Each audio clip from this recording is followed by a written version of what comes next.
Banditos, what's happening? We are in. The devs put out a stability patch a day or two ago. I can't remember exactly when. I was out of town probably.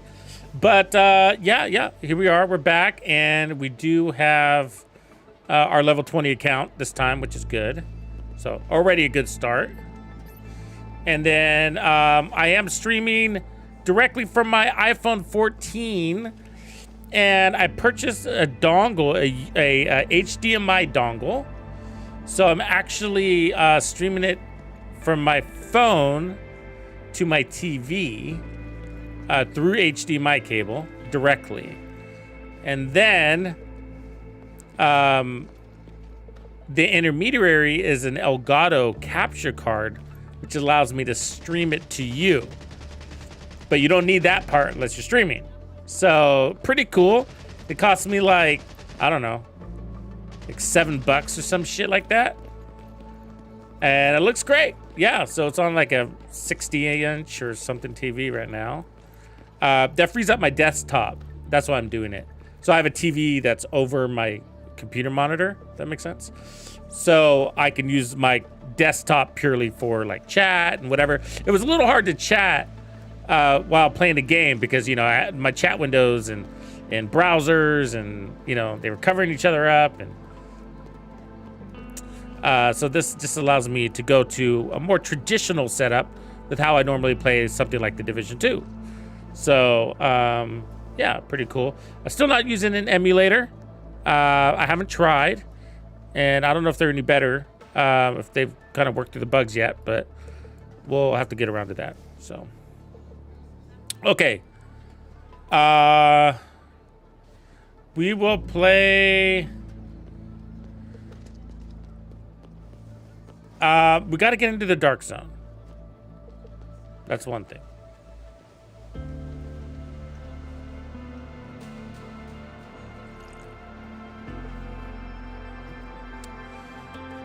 We got to get organized too. Like, where am I right now?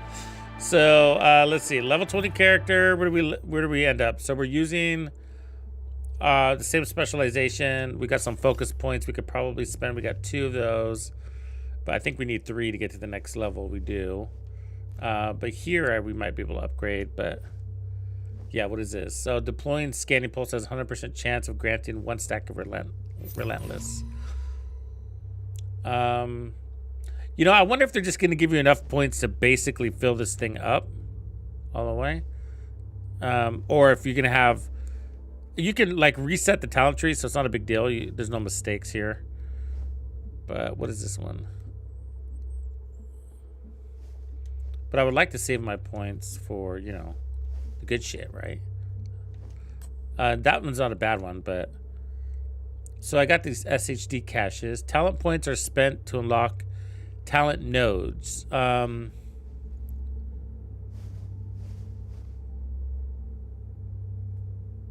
you guys know how to get these? Like, how am I earning these? Let's see. Find.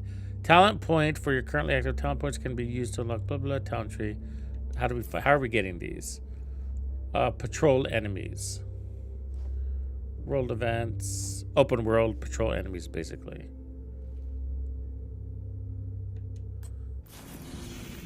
So I guess we're just getting them by luck? They're just an RNG thing? This is weird, right? New nests challenging has been unlocked. Abandoned office, derelict store, or deserted warehouse. Got it. Alright, thanks for that, I guess. Now get out of my way! Yeah, I'll take a look at it later.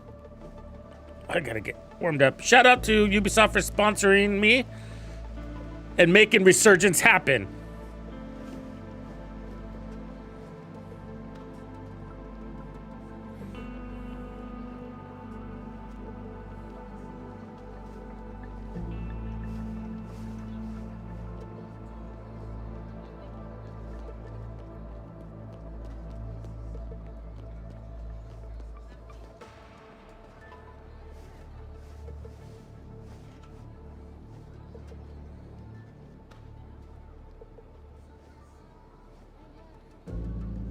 So let's see here.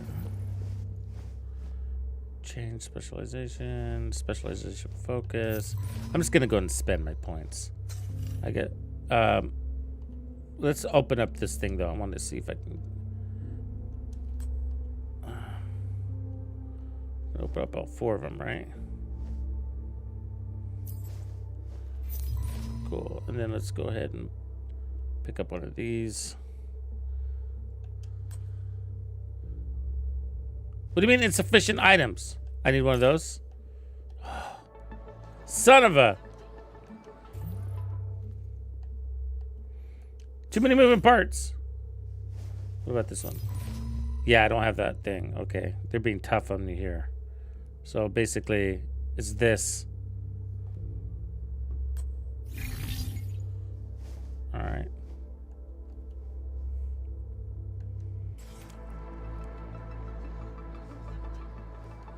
And you also get those from SHD accommodations, those little purple things. Am I supposed to be reading this stuff? What up, Hannes?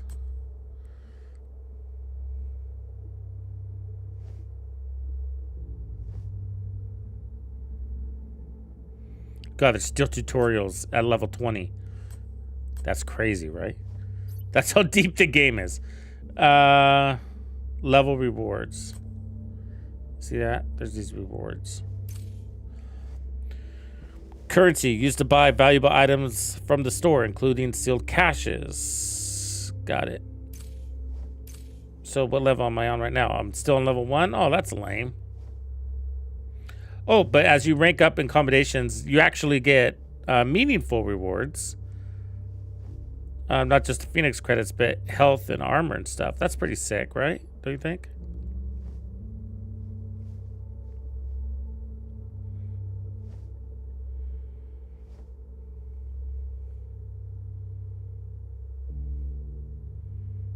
Okay, that's pretty cool.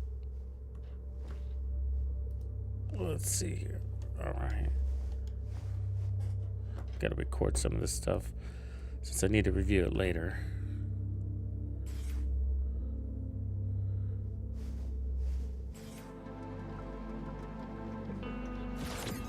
It sucks having to scroll through like hours of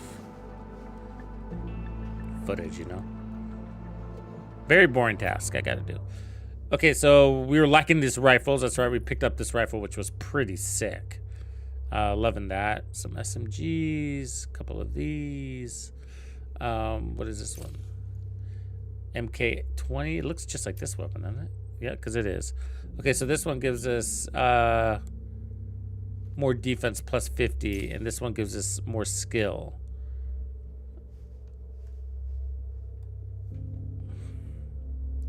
So enhancement trade grants 6% skill intensity, which I'm guessing is efficiency maybe, for each 20% of the magazine size emptied.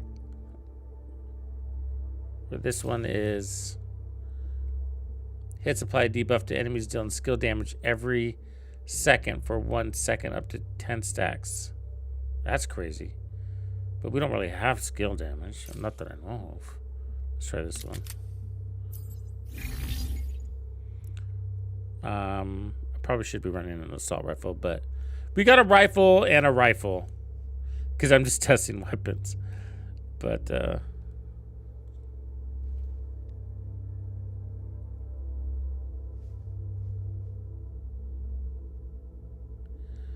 okay.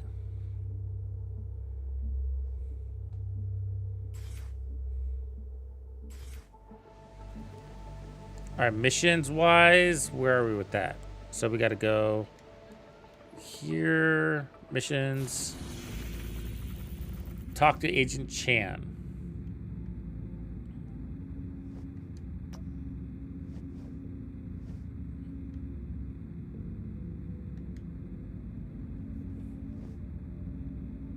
What would Agent Chan be doing over there?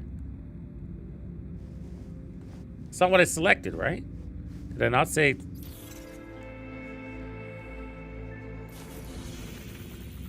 Talk to Agent Chan. Track on map. But then it points to...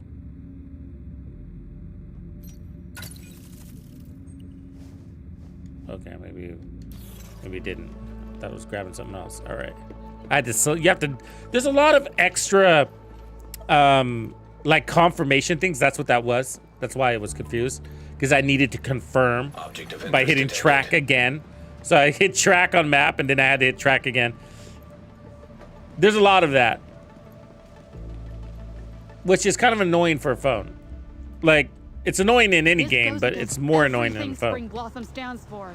We understand, but the reality is that we are fighting a war out there. A war between Appreciate you, chaos Hannes. and order, and we are losing. We can't stop the bad guys with nice words, Aunt Angela. I'm not stupid, Kevin. Please, if I may, I respect your concerns, man. You have created a... So we got that. Can equip this. Maybe.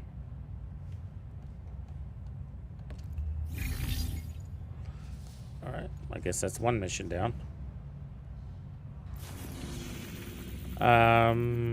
Angela, see, Angela Chan asked you to help out with the preparations for the 1 month celebrations at the Spring Blossom Settlement. Talk to Angela Chan. We just did that. Right? Did we not? Okay, inactivated. This thing is... Well, we got to go talk to Chan. She's apparently moved. She was standing right here. Damn you, Chan. Yeah, there's Dark Zone. We're going to be going in there in a minute. I just want to get warmed up. Like you when I grow up. It's actually quite fun. It's a different experience. It's more... I don't know. Oh, there you are. How would I describe wanted it? you to know that we might have our First of all, it's massive. So instead of But I'm 3 honestly grateful small for Dark Zones, you everything get one you've done. giant one. It feels like Washington, D.C. As if it was a doing it well. PvPvE experience, Please like don't the whole hesitate to map. help out with the preparations. And so there's lots Might of make for a PvE to nice change do. of pace, don't you think? It will. Feels good to have something to celebrate. It really does. It doesn't seem We gotta super do it. sweaty at the moment, but that could change anytime, right? Okay, loot fireworks from the chest and world supply run. Okay, so we need a world supply run, but what is this? Party time. Can you run all the way over there? Or is there a fast travel point?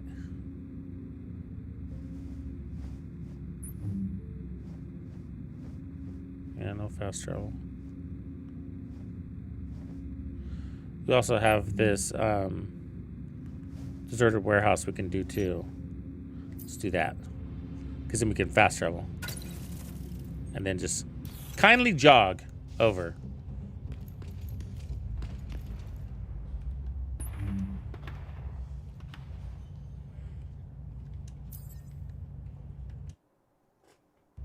All right. Let's kick some butt.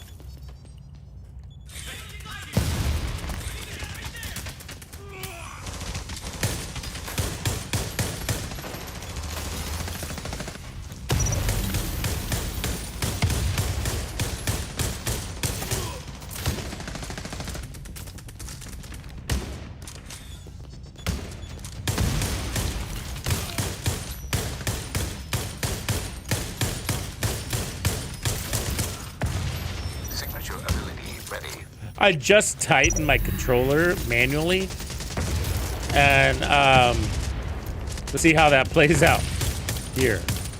I couldn't tell too much for the Division 2 I was playing, console-wise.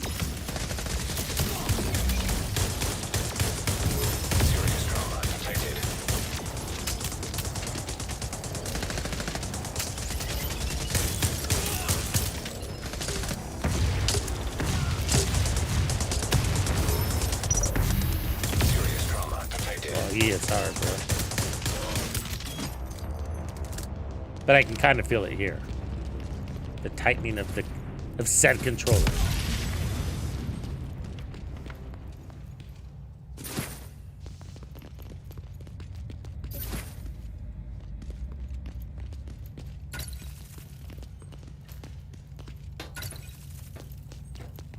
These are like quick little skirmishes. The layouts don't change very often, I notice.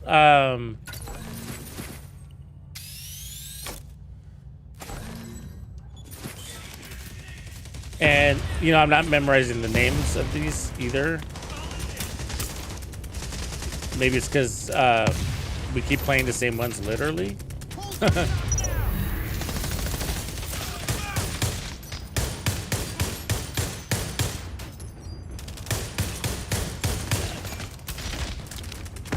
Oh, dude, fucking move.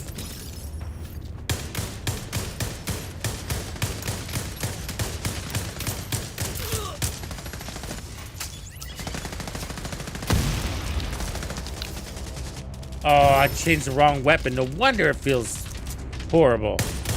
I just realized that. Sometimes when you weapon swap, it swaps the wrong weapon. Seems stupid easy. but it keeps happening to me.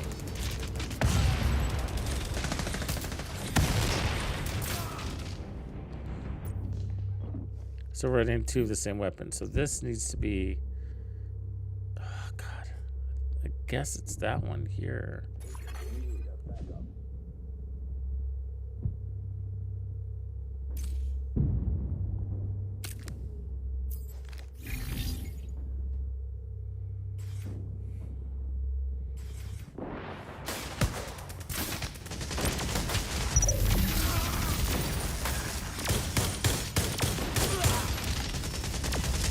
Here's the weapon. Yeah. That's the one.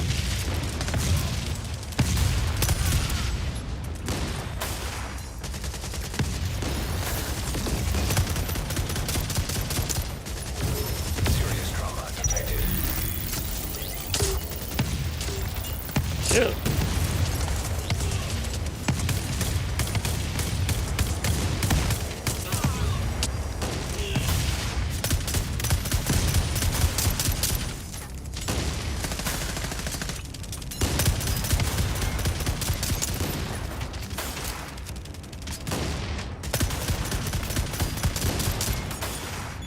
I'm feeling a little sluggish. I'm having a hard time adjusting just to grab that head.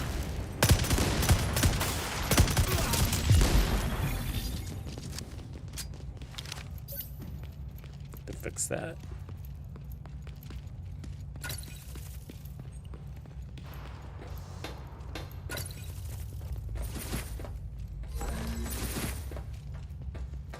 Loot.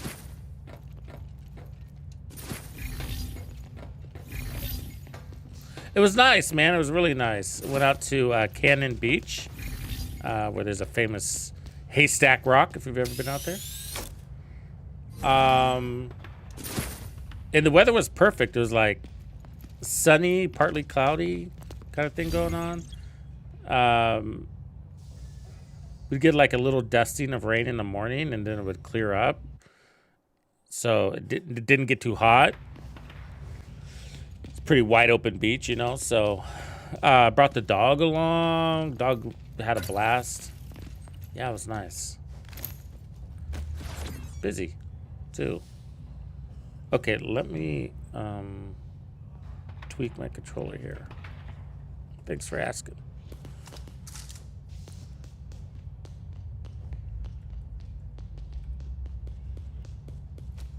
Okay, so putting it to medium setting.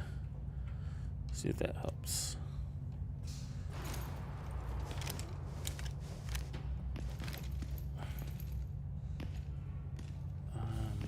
Where are these people? Oh, it moved. It closed. Okay, let me get out of here.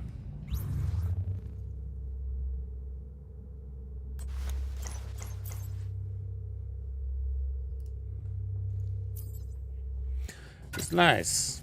Did I miss anything this weekend? Anything happen exciting? Anything exciting? Next week should be a big week for the Division 2.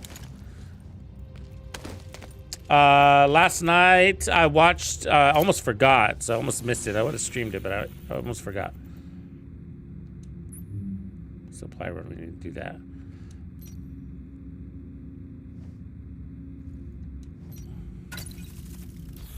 that. First Descendant streamed the big patch coming on this Thursday.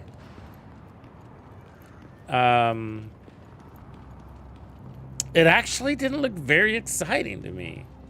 Did you guys see it? The new game mode, the Onslaught game mode, is supposed to be the big deal, right? And I've been looking forward to it because, you know, we need new content over there, of course. And I love the character design, as you guys know. Oh, we accidentally switched over to the shotgun.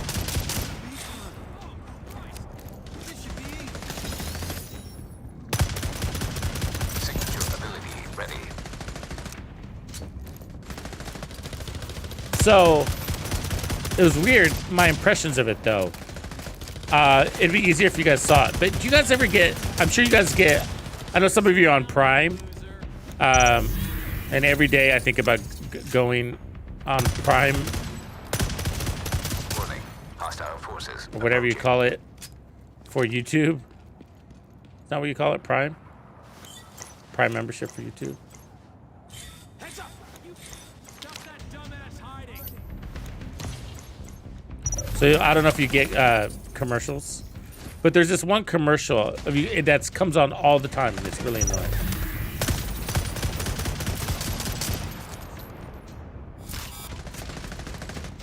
All right, we got somebody here. Right on.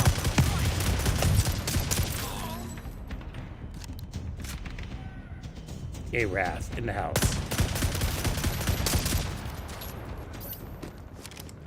So there's this commercial called, oh, I don't know. It's something like King Shot, I think is what it's called. Does that make, I think that's it. Have you seen it? It's a very annoying commercial. It's like, it comes on all the time. Detecting additional hostile contacts. Warning, hostile unit accessing the supplies. King Shot, and it's just this guy, and he's like, you know, a really annoying dude too, by the way.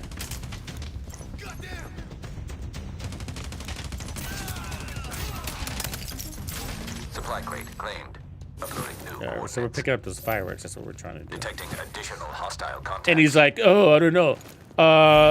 What is this? They're already running over me already. Have you heard this guy? Hostile Super unit annoying. Accessing the supplies. And he's like, I better hurry up and build my turret.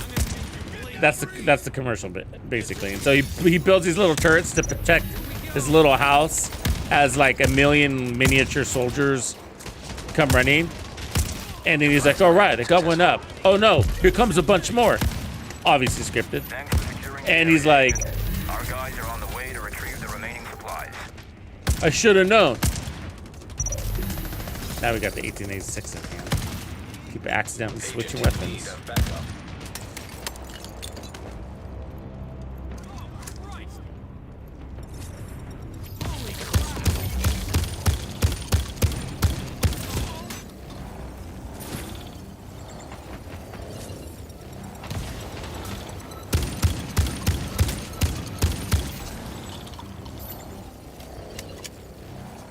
So it's like this they call it tower defense type game, right?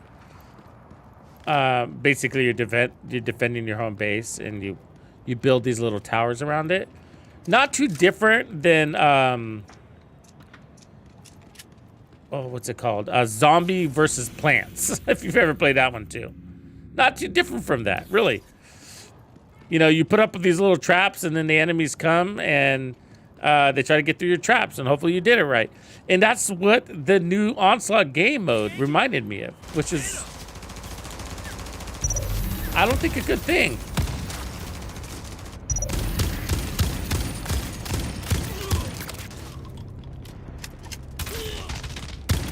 So it's a tower. It's like, it's kind of like an infinite horde mode, so to speak. And then, you know, you build and upgrade these turrets to assist with your defense of this little zone you're trying to protect. And I was just like, oh no. I'm on a controller. Yeah, I'm using a controller.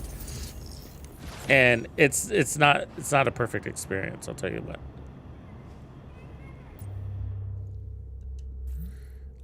Because see how it like automatically, little stupid shit happens to me all the time. Like I accidentally automatically switch weapons all the time. So here I go, having to re-equip the weapon that I want, you know? And so now we're gonna go to this one.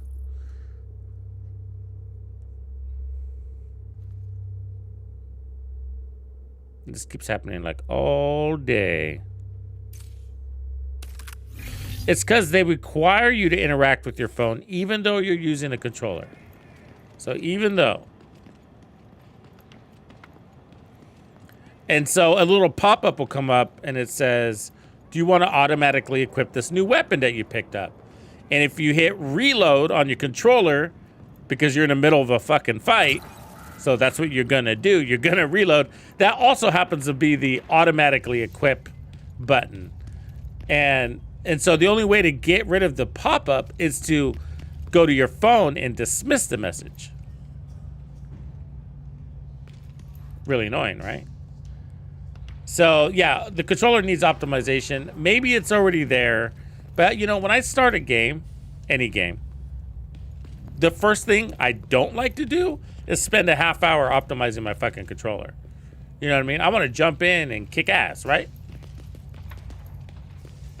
And so I'm sure there's some workarounds and tweaks, or maybe, you know, controller settings for some of this stuff. But I've already gone through it. They're quite extensive, some of these controller settings. There seems to be a lot of options.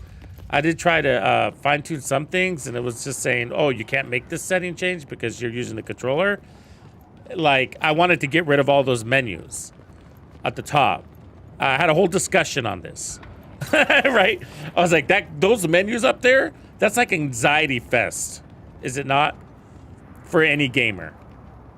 Like, little exclamation marks that blink at you while you're playing a game is, in my mind, a big fucking no-no. You know? Especially for an MMORPG.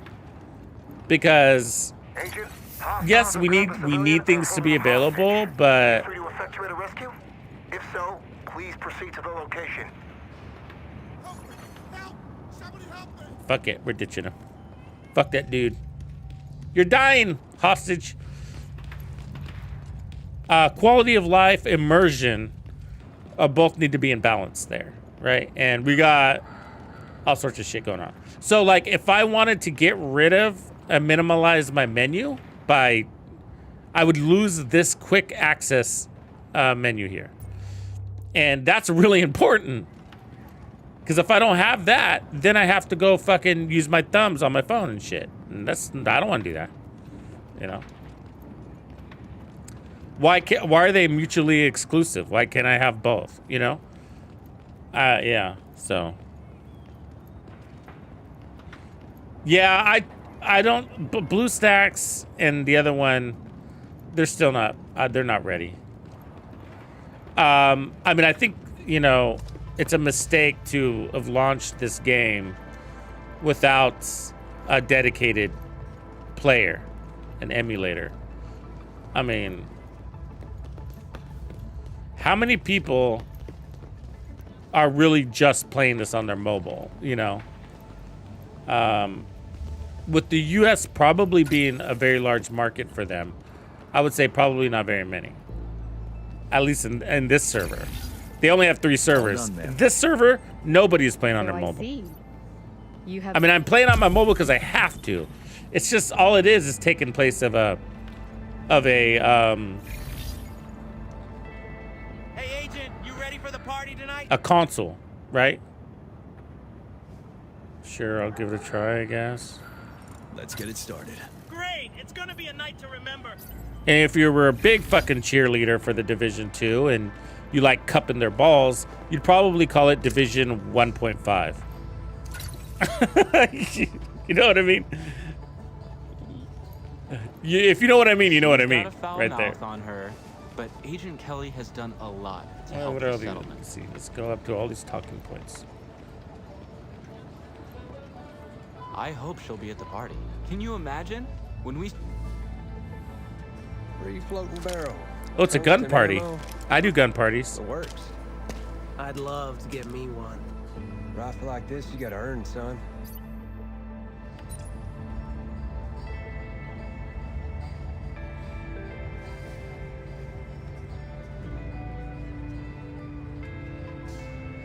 Yeah, I'll show you. I mean, we're talking about it. We might as well fucking take a look. Right? All right, let's take a look.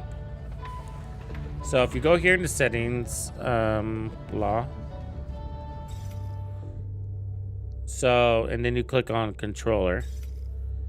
It basically shows you what you can do. You might be able to remap these. Doesn't say. This is some sort of support thing. I don't know what the fuck that is. I don't want to call anybody if that's what they're trying to make me do. And then you have sensitivity. This is where you want to run. So controller UI on or off. Okay, so that's a big setting. Now, basically, if I turn it off, and then we close that mofo.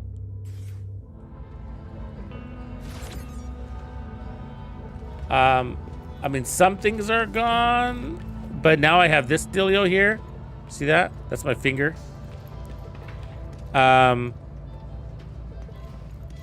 But what I don't have is that menu. So I'm trying to hit that menu, that quick menu, the wheel. It's not there. So basically, that's no good. Are we in agreement? So that did shit, right? So obviously we want the controller UI. Let's go back. So we want the controller UI. And then there's a global sensitivity. So basically, you got low, medium, high, and then custom. So you can take medium sensitivity, which is where we were, right? And then you can go through and individually customize all of these things, which is insane. So it already pushes it to medium, so you're kind of there in the middle. And then I got to do this for the 1x scope, the 4x scope. Oops, I don't want to do that.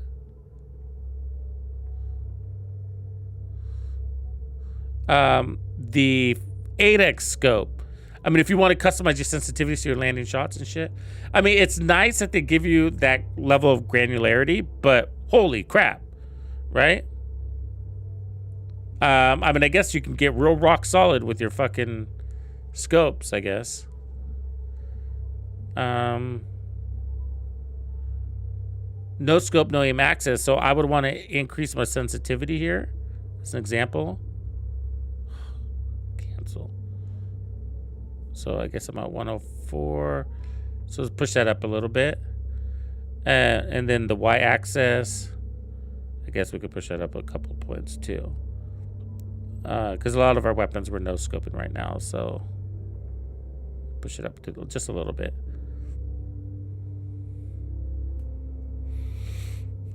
Sensitivity, acceleration.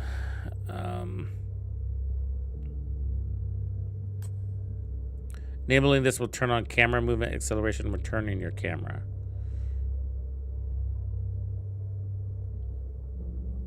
Which it looks like it's already defaulted to on. And then firing sensitivity. Like, fuck. You got to do this for every scope possibility too. I mean, I guess that's good.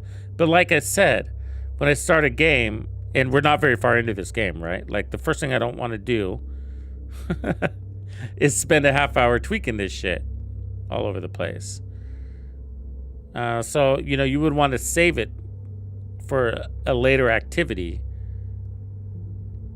Either way, that's the fucking end of it. So you got sensitivity things, basically. Mouse and keyboard support. Basically, mapping and sensitivity, I guess. And then graphics is really interesting. So if you want a high frame rate, it locks in everything else.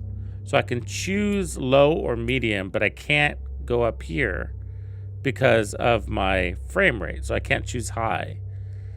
And my resolution is stuck to standard. And that kind of sucks because I'm not super pleased with the world rendering. So we got visual FX. We're already on high on that.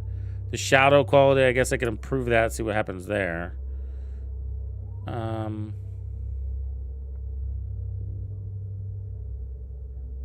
Everything else is basically on. So what can you do?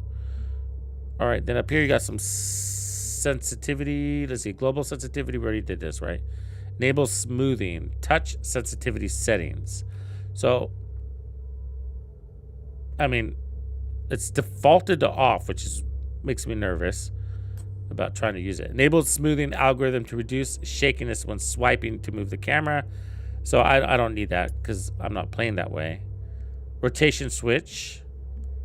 Enable when aiming. I'm guessing that's shoulder switch, but let's see. Toggles your device's gyroscope sensor on or off. Yeah, let's not do that. We don't need that.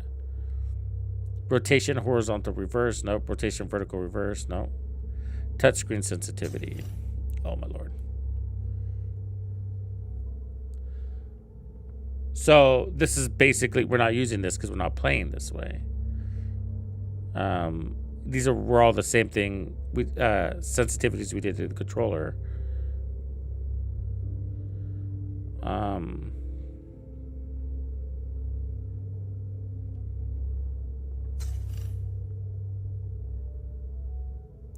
No scope, third person aim, horizontal sensitivity.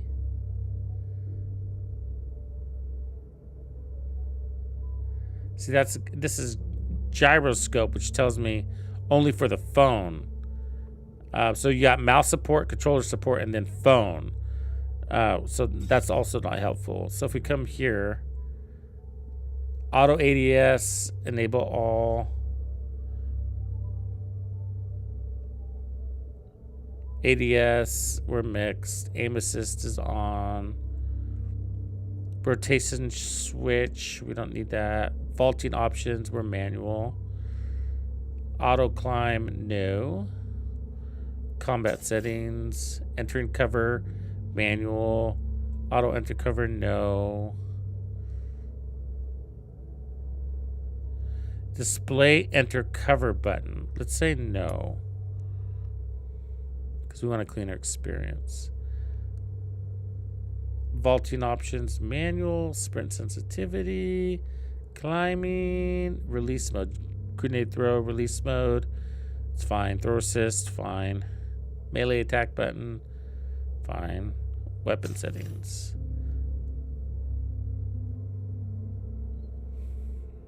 nothing. I don't need to change here really.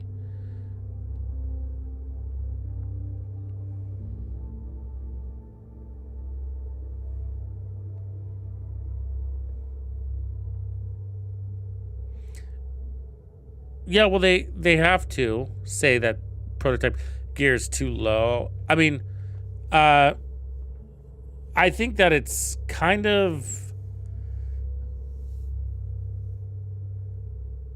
Sure.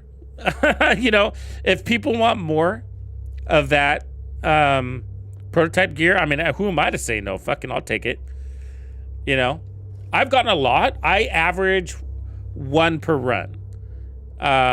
Like literally, I can do 6 runs and I'll come out with 6 prototype gear.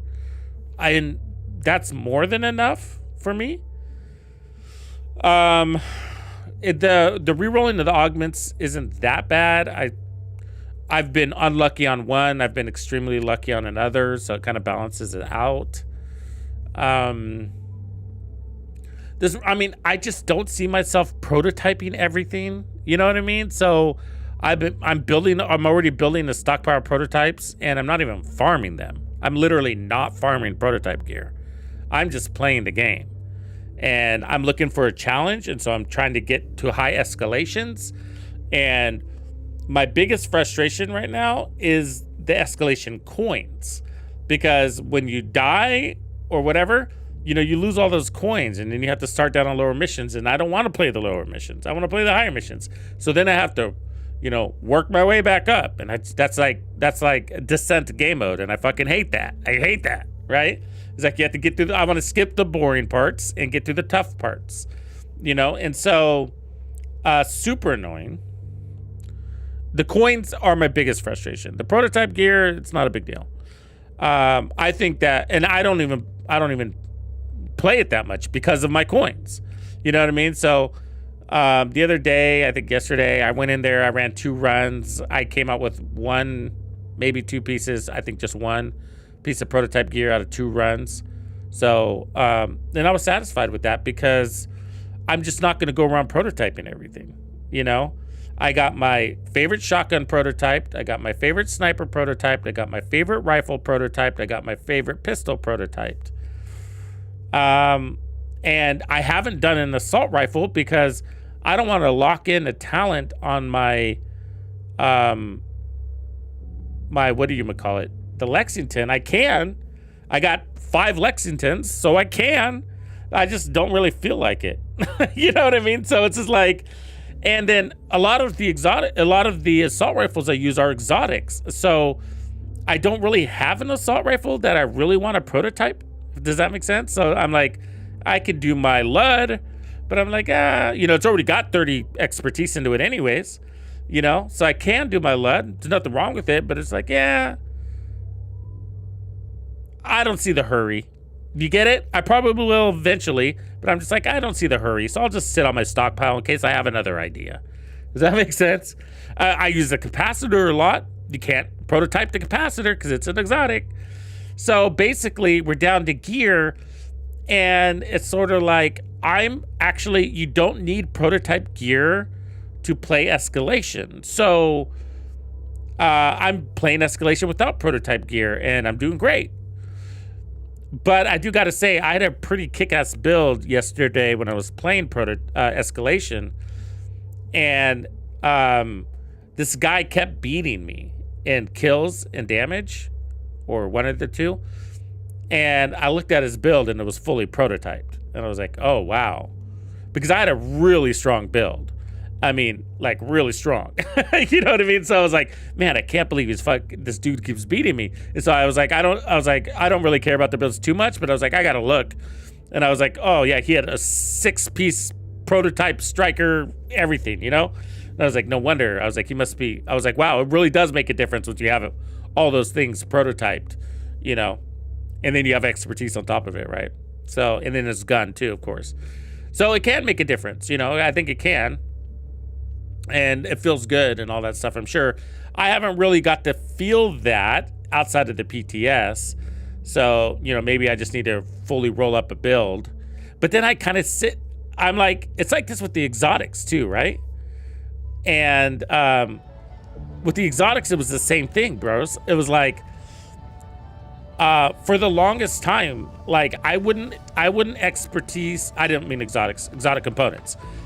I wouldn't expertise anything because I was like, oh, you only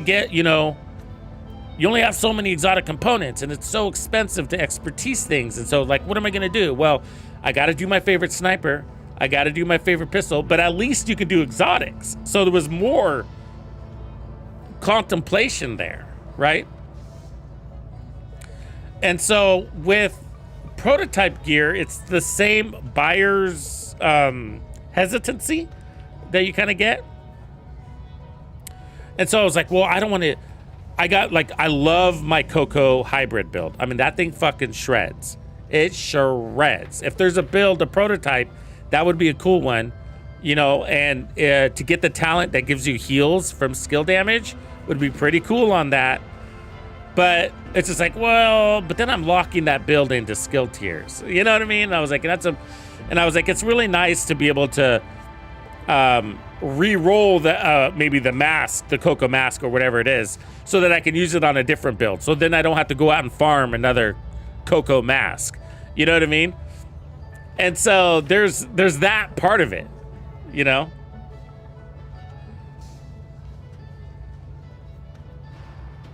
That buyer hesitancy. So that's why I'm like, well, I could do a striker build, but I don't want to lock in my striker pieces, you know? Because, you know, you want to make something on the fly, and you're like, oh, I want to re-roll the crit chance into crit damage and the flexibility on that piece. This is like, it's a little, you know, there's an inconvenience thing there that's blocking me, you know? Weird, right? Oh, good point, Grumpy. I forgot about that. Good point. So, you know, they're making major improvements. The next patch, which is on the 20th, will probably bring some major quality of life changes to prototype gear. Yeah, they agree that the drop rates are too low and that it's not motivating enough. Enough people complain, they're gonna change it. A lot of people are complaining. It's a new system. We all knew they were gonna change it. Of course they were. It's new, you know, and it's a major program. It's a major system. They did it with Descent. The question is, how many times are they going to reiterate it? Or are they going to get it right? And so I wrote this letter, and I'm sitting on it. But I wrote this letter to the Division 2 developers, specifically the ETF. And oh, actually, I already sent it. I just sent it right before the stream. I'll read it to you.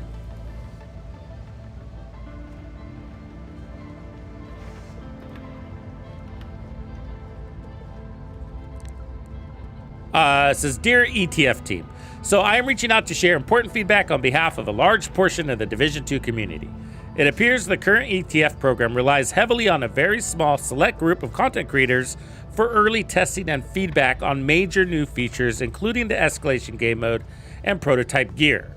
So like 3 or 4 content creators got to test that in advance and give their feedback, while everybody else on the ETF team was left out. That's a sidebar. So while I respect the work of other creators, the community's widespread frustration since launch suggests that the feedback gathered may not have been sufficiently representative. As a dedicated Division 2 exclusive content creator with a YouTube channel approaching 100K, 20K on Twitch, 20K member Discord, I believe I am well positioned to represent a broad cross-section of the player base. For me to participate meaningfully moving forward, I need to see visible changes in how the ETF program selects testers and gathers feedback from the wider community. I remain a passionate supporter of the Division 2 and would welcome the opportunity to contribute meaningfully once the improvements are made. Otherwise, I'm out of the ETF. So, yours truly, Tuxedo Bandito. Thoughts? Concerns? So, the ETF is kind of a joke. It's a joke. It's basically a Discord of a bunch of randoms just chatting it up. Hey, did you guys see the video about the cat that jumps on the piano? That's the ETF. Then what the devs do is select their favorite 3 or 4 content creators and fly them out to Sweden, give them an early first look access. But what they're doing is not getting feedback, they're buying their support so that when they go home and make their videos, they're going to be positive. Just from a pure guilt, I can't say anything bad. There's this unwritten agreement, right? There's an unwritten, non-verbalized agreement by me accepting that trip. So if you ever watch podcasters, like big ones, like, just gonna throw some names out there you probably know, like Tucker Carlson, Joe Rogan, some of the people that are, feel like they have a voice for their community and they don't want to be compromised, they will not accept dinners, airplane tickets, or hotels to go on that person's show. So if Joe Rogan flies them in and says, hey, I want you to be on my show, as an example, I'm going to fly you in and put you up at a hotel and then buy you dinner, and then tomorrow we'll do the whole show. They'll say no, I'll go ahead and fly myself in, and I'll cover my own hotel, because they could be considered compromised even if they're not, right? And they don't want to be compromised because there's an internal struggle that happens when somebody pays your way, that you feel like you have to agree with everything they're saying. Right? And you can't, I mean, I know that's not everybody, but it's just a thing, whether you want to admit it or not. So even though these are, I'm sure, very honest and sincere content creators who want to give their honest opinion and represent the community, you know, there can be an internal struggle with them. And I believe that the devs are ensuring they have some strong positive voices out in the community for when they launch this new content, instead of like, hey, this shit fucking sucks, you did it wrong. You know what I mean? But at the same time, at the same very, very sad time, they're using that very small group of 3 or 4 people as the ETF. That's the broken part. And that's why escalation and prototype gear got launched the way it did, because it was fully baked, and right before launch, like 3 weeks before launch, they flew these dudes out, you know, and you know who they are, and they said, we did extensive testing and they tested it, we got their feedback. Look at the fucking picture. There's like 4 content creators, the rest of them are devs, and they called that the testing team. You know what I mean? And it's just like, and then it backfires on them, and then they wonder, You know what I mean?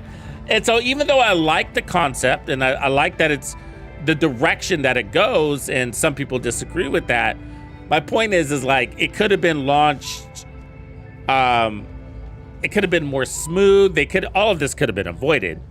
You know, the disagreements and the balance. I mean, that's easy stuff. You know.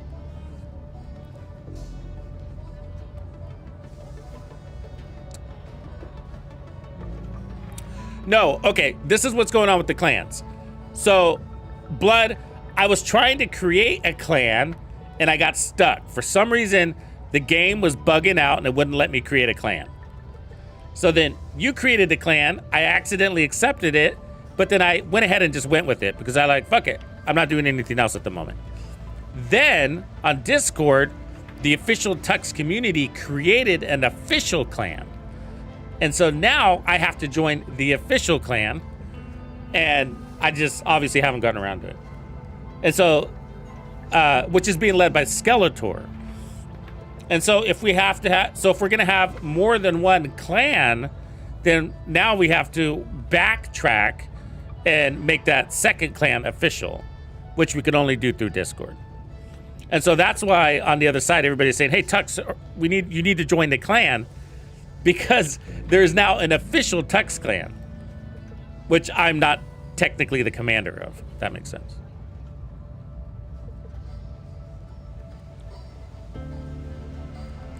So anyways, and so I get an email from the ETF team saying, hey, we noticed you haven't been, you know, sharing much feedback, you know, and it's just like, hey, I'm basically like, if you want me to take this shit seriously, man, like, what do you guys expect me to do? I can't take this shit seriously. This is a joke of an ETF. You know what I mean? It's just like a fucking joke. We're here so you can say you have an ETF, but we're not an ETF.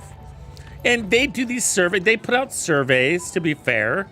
You know, there's some nice little surveys that you can fill out and give your opinion on shit.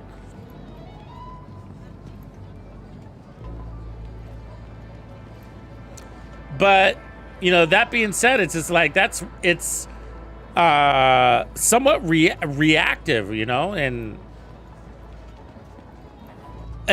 don't give me that shit like, oh, we can only fly, you know, so many, we can't fly everybody to Sweden.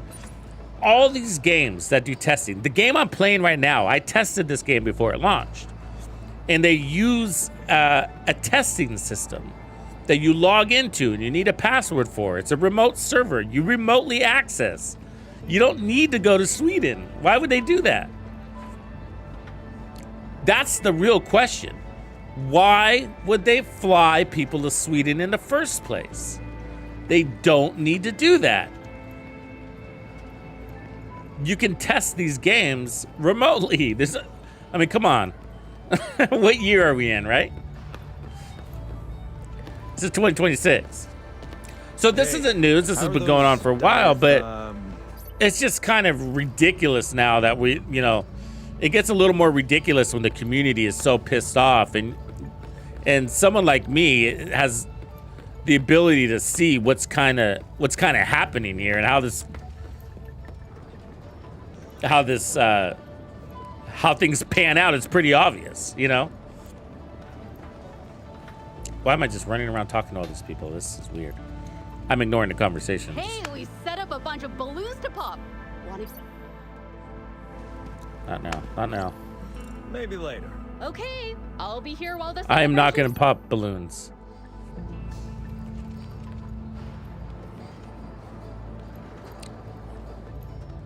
Oh, really? You're going to make me fucking do this? Hey, we set up a bunch of balloons to pop. Want to give it? So she won't go away unless I do this. Sure. I'll give it a try. Great! Here's a BB gun. You need to pop all the balloons before the time is up. No, I think the team probably. No, Yannick doesn't think this stuff up. You're right. It's the other team, you know. The ones in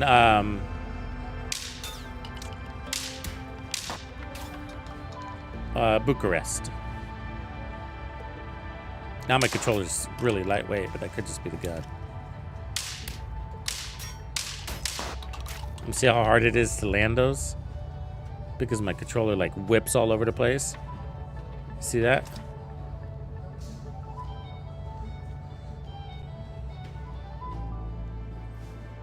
Need to go back into our menu. Those guns don't shoot as straight as a.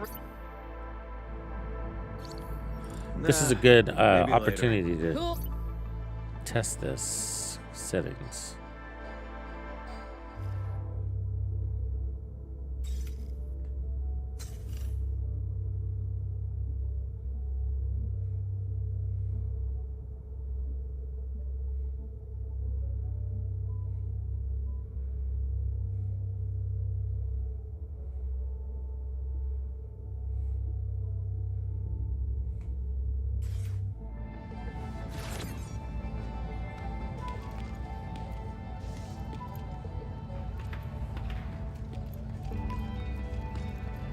Is her little thing gonna still be shining at me?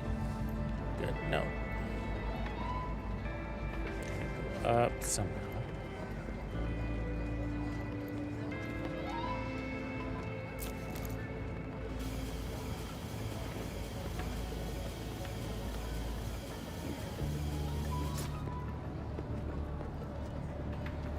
Yeah, you don't need to be upset. It's a waste.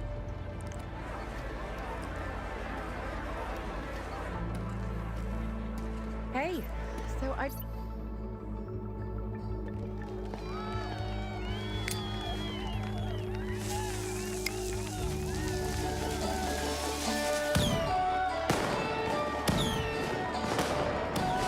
Yeah, Butterfinger, I mean, prototype gear is all right. Like, what I'm really excited about are augments. I like the idea of augments. You know, higher stats in the game. I mean, I guess for things like crit chance, that's nice because I'm tired of wasting so many slots on crit chance. But Way other than better that, than it's not really needed. I'll take more power though.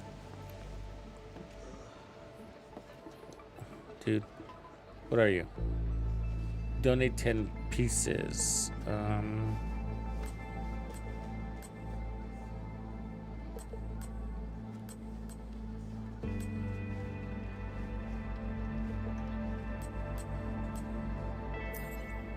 Got some gear for you. And some fun.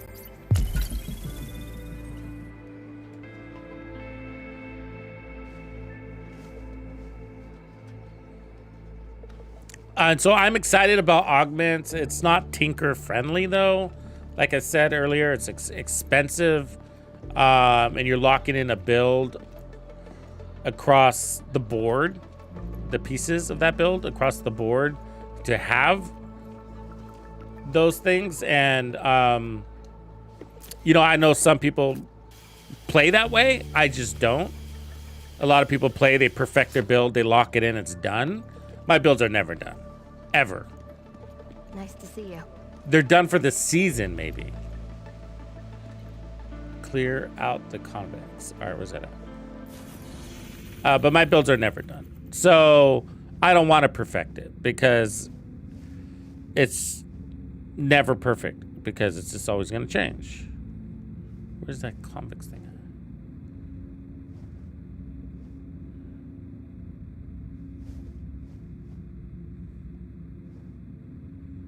So that's why I kind of get this buyer hesitancy because I was like, oh, I don't want to lock that build in. Oh, is it off the map? No.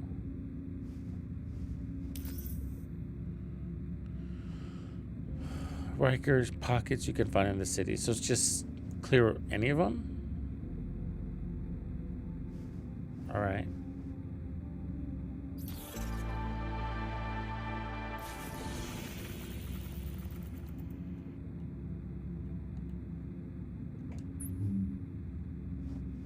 That's a free man.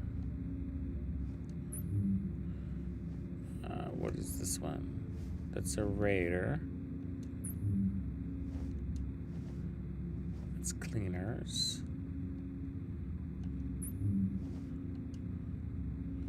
More raiders.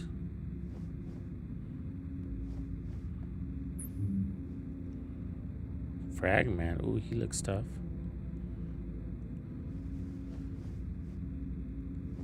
It doesn't tell me what he is, though. Can't tell if he's a Riker or not.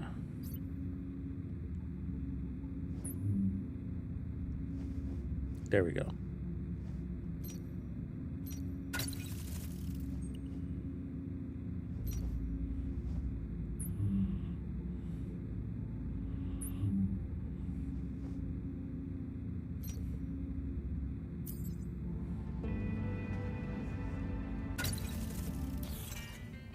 So, but see, none of this pisses me off and would never make me like quit the game. It just makes me wait for the patch before I start farming it. And I was like that with the expertise too. I just, when expertise came out, I was like, yeah. I was like, oh, I guess I'll donate my junk, but I'm not gonna do much than that. You know what I mean? And next thing you know, I was at 13, level 13, and I was like, you know what? I guess I'll, you know, donate some resources because I'm overflowing. And that's how I got to the expertise level 30. It was literally laissez-faire. And then there was just a point where I had all of my mules and we didn't have shit to do in the game. I was like, you know what? I'm just gonna pump up my expertise. I'm just gonna top it off, finish it. You know, I was like, so I just dumped all of my points into getting to level 30, and I was like, okay, I guess I'm done with that. And you know, level 30 is expertise has never really been a cool thing for me. Never really liked it. I didn't hate it. It's just like I just didn't really see the point of farming it, and you know, especially when I knew it was going to be nerfed. We all knew it was going to be nerfed, and it's been nerfed like 5 times. So initially, my hesitation was also like, oh, they're going to nerf it.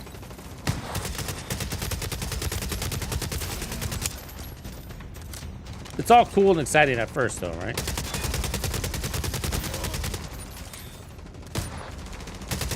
And I guess if you were really into PvP and you wanted that health damage, I guess maybe you had a reason to farm it, but that wasn't me. Never really. Signature ability. I'm gonna add moments of PvP fun. I guess that was around the time Iron Horse was kind of a thing. Now that I remember.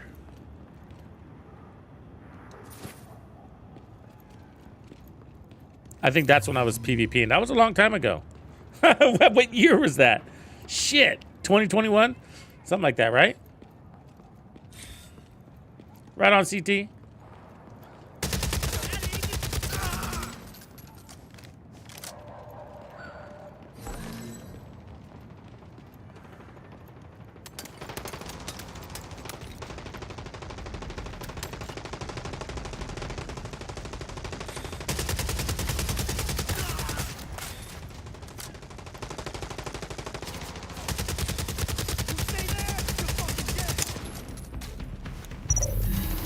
Sorry, I don't have a fucking sidearm. I have 20 weapons in my bag, but no fucking sidearm. It's not even a thing. I mean, you can't even sidearm primary nothing. Nope, it just blows my mind. I haven't gotten over this since the beta.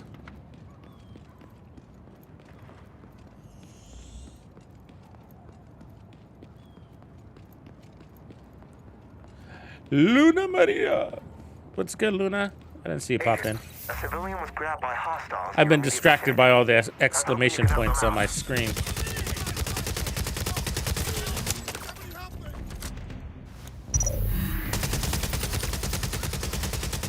They've been giving me anxiety. I can feel my blood pressure going up ever since I started playing this game.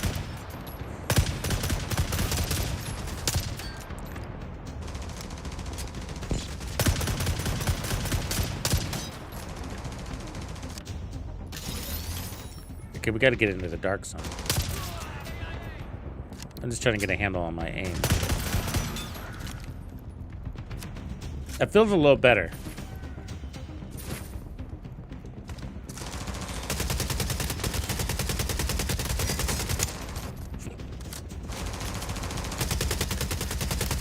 Give me that fucking head.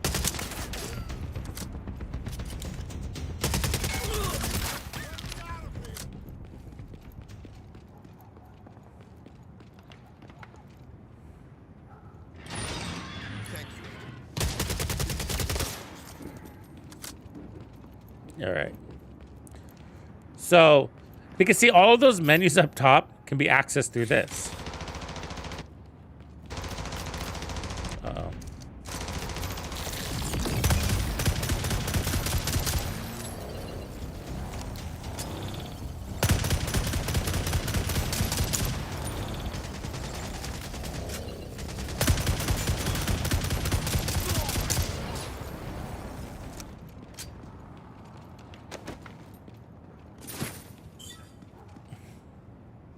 Oh, this fucking more's a busy little street corner, apparently.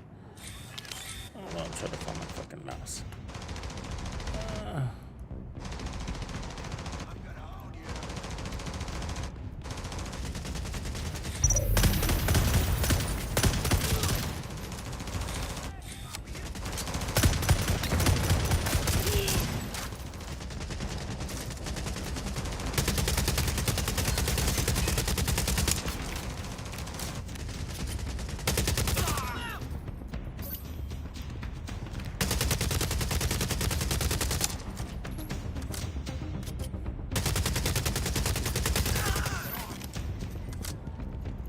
They definitely went down mobile road when they created this mobile game.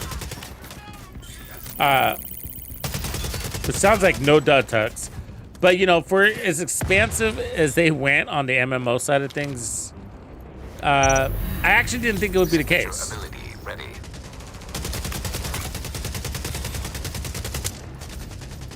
Right there, right there.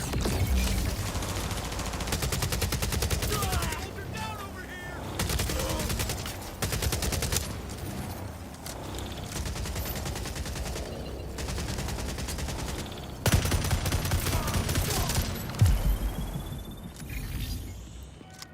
They got quite a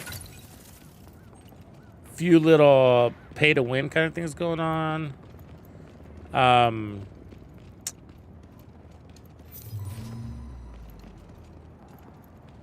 The skin is kind of funny that they came up with today, too. How do we see that? Where is the store? I'm sure they made it easy to go there, right? Master of Illusion apparel set.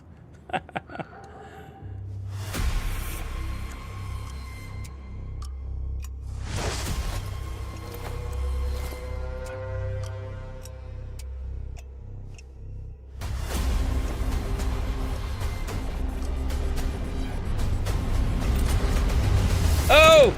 Oh! I'll take that. Thank you, sir. Take that. And that's how you get the hunter's outfit.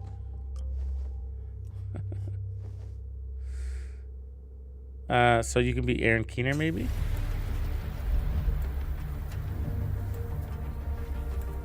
That one's pretty cool.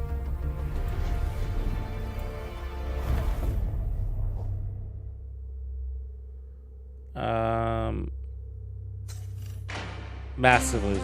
I don't understand this. I'm gonna be a magician out there?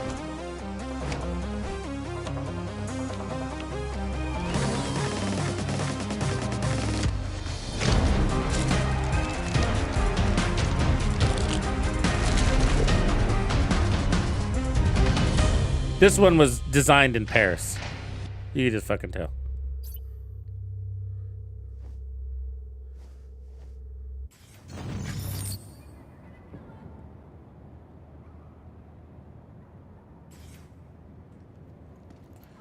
I don't get the magician one. That one doesn't float my boat. Okay, so if we want to go to PvP, we go here and we go Dark Zone, Lone Wolf Challenge. I don't know what that is yet.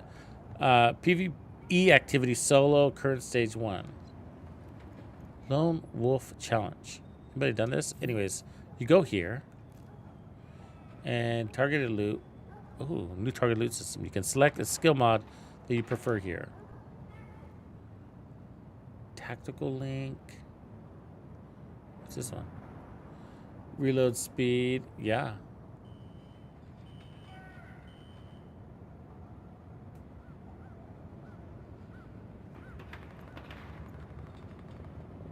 Ooh, that's kind of nice.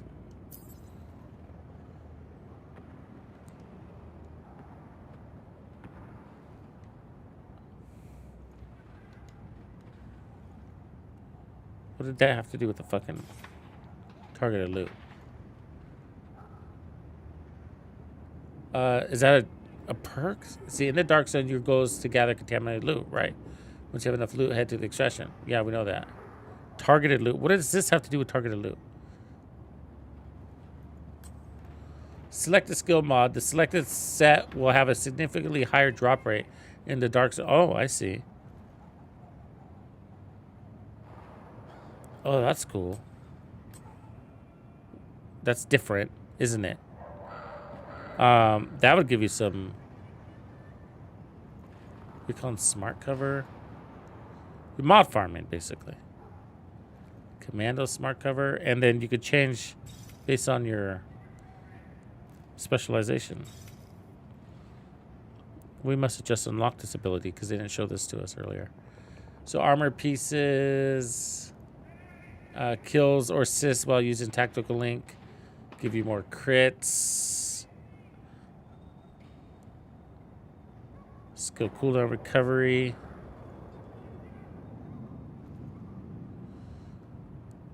Damage reduction. See this one again. Shots during the first 6 seconds of tactical link have 20% restoring 1 bullet. I don't know. Maybe I don't like that one. Damage reduction.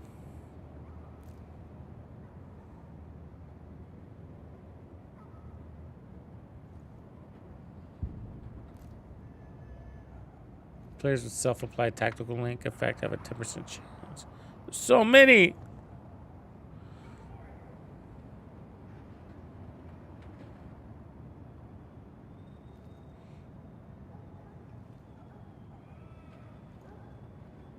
I mean, 29% chance of restoring 1 bullet. That doesn't excite me too much, you know? But it does decrease my reload. What up, Kiz? Right on, Dark.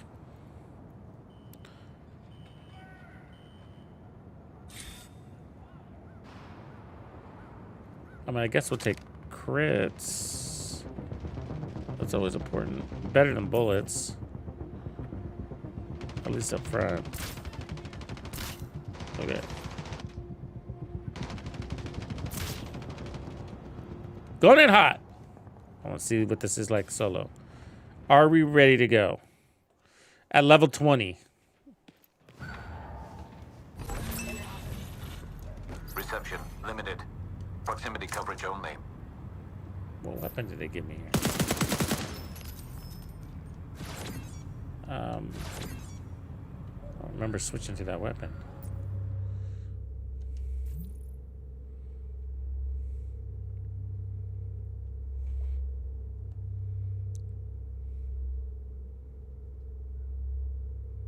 I don't like my assault rifle choices. I feel like I only have 2. You know, is there only 2 assault rifles in the game? Because I've only seen 2.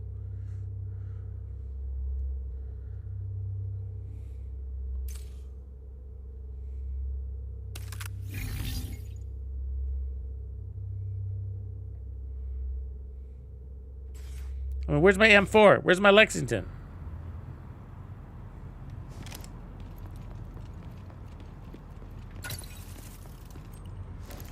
I see a baddie over there.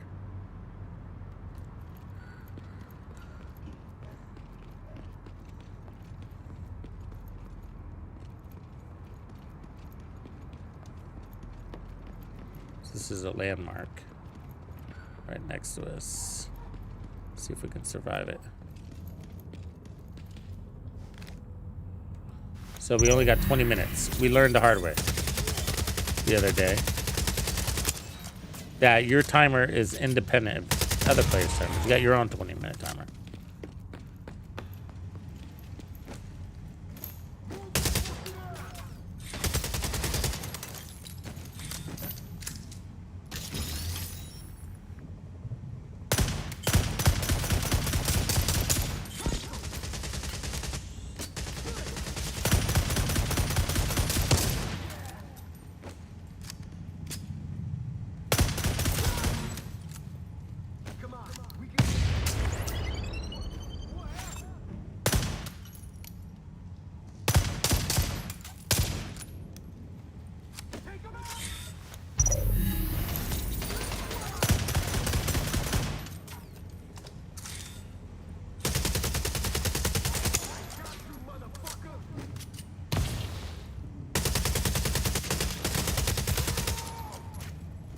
Oh, snipers are nasty in this game. Trust me.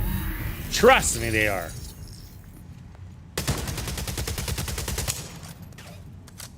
Definitely feel their punch.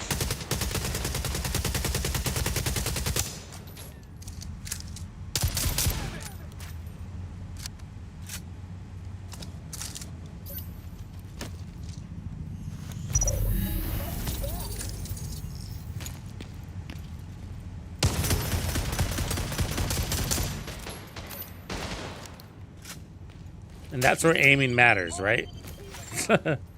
In this kind of shit. Signature ability ready. I'm coming for you, motherfucker!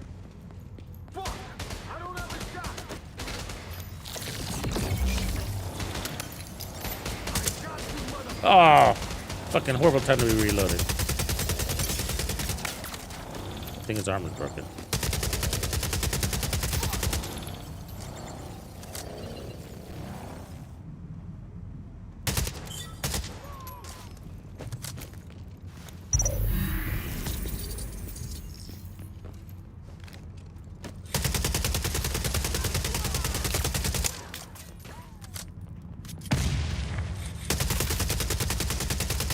I like the combat part of this game, I'll tell you that much.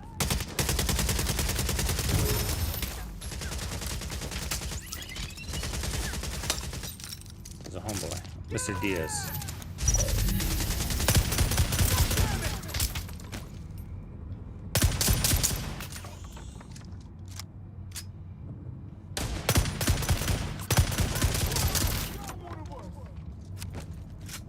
So sometimes what they like to do is they'll help you fight,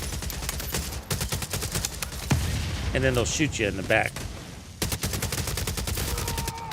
once the enemies are down. So you gotta look out for that.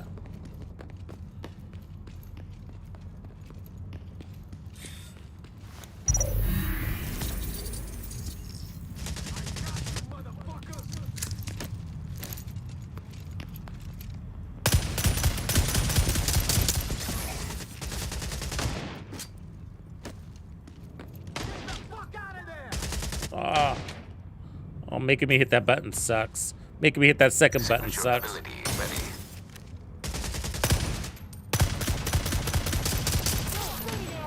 You know what I mean? Do not make me hit fucking buttons, bro. And don't make me hit a button that says, yes, did you mean to hit that button? Stupid shit. Just saying.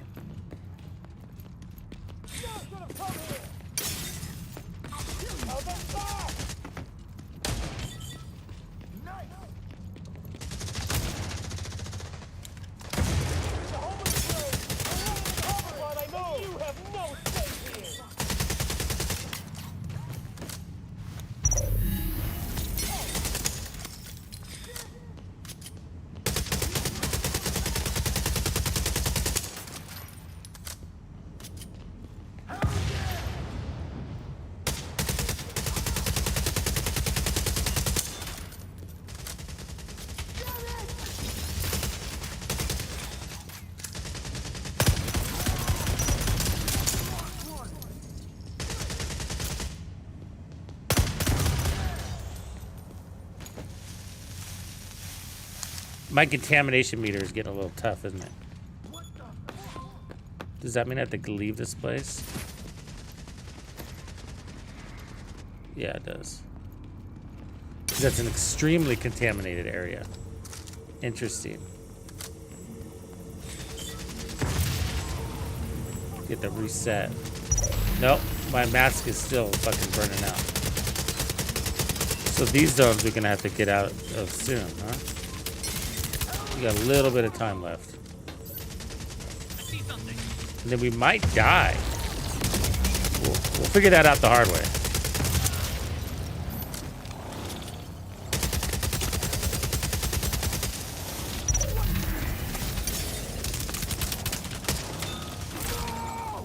Nice.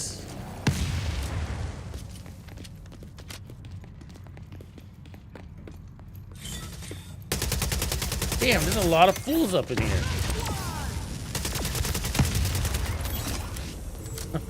Is there not? Yeah, we're gonna have to bail pretty soon here. Because I'm wondering if my mask goes out, if I'm gonna not have time to extract.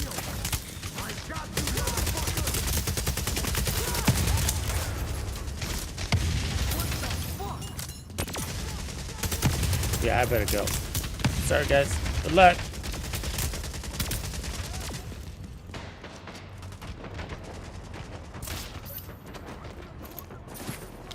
Get me out of here. It's killing me.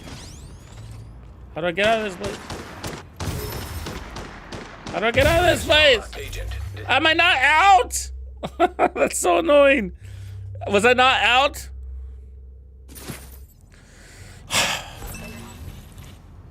Reception limited.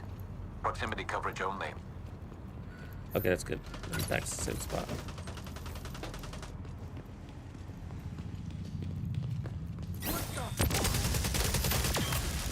Same spot. I like that it doesn't spawn you in a safe house, you know? You should have stayed down.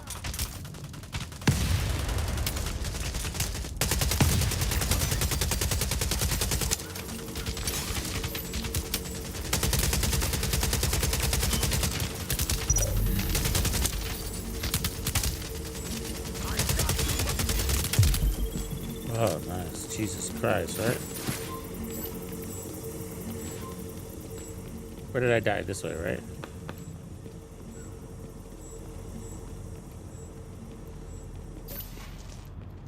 That's pretty fucking confusing. Because this seems like you're outside.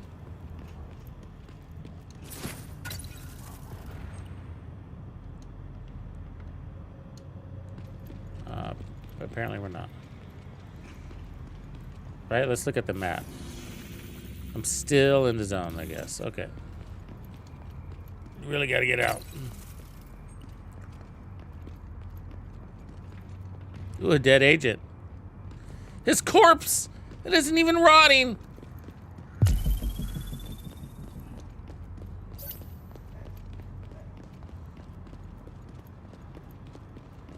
So notice my clock is only at 10 minutes. So even though I died, it didn't reset my session time, I guess.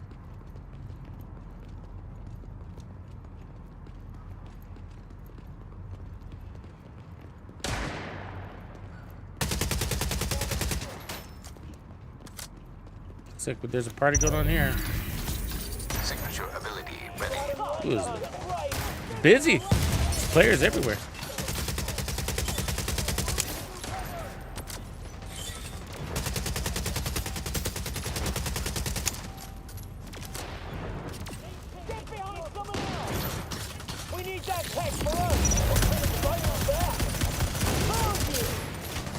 These fuckers are ruthless, huh?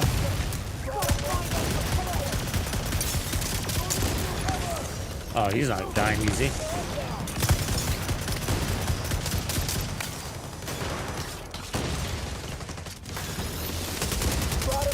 Taking the whole server. Bring this dude down.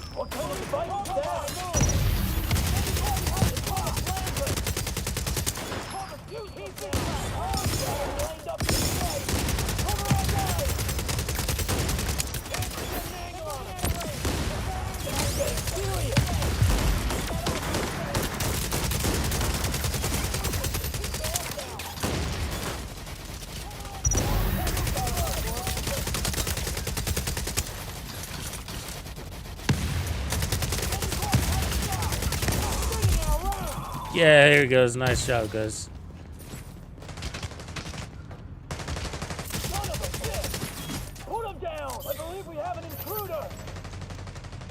I got too much shit in my backpack. How'd I get in my backpack? Backpack. Where is my loot shit here?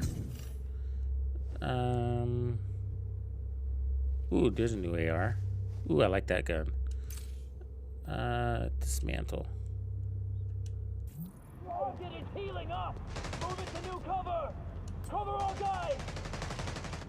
Yeah, discard. Another confirmation button. Another confirmation button. Ah!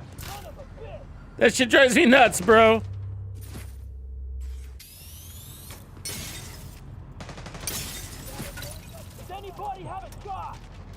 Okay, we gotta extract.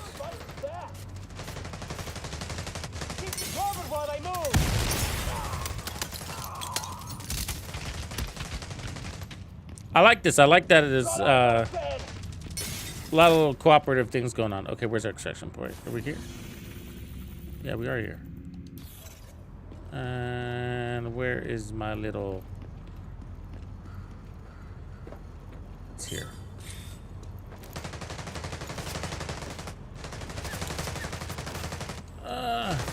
Signature ability ready. Oh, it's this way. I need to go up there? I guess that's where they were going. God, you gotta fight to the extract zone? You do. It's not like the Division 2. Kilo at the extraction zone. Hilo is on site. Fuck, which way do I go now? This is this way.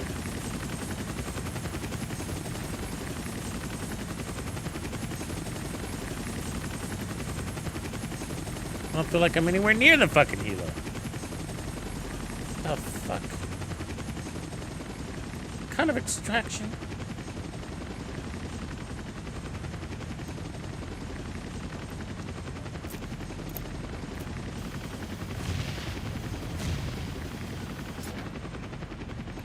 I'm so confused.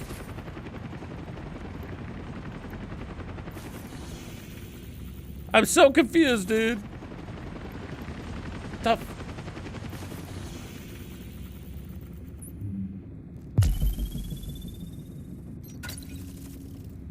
gotta fucking use the tracker, I guess.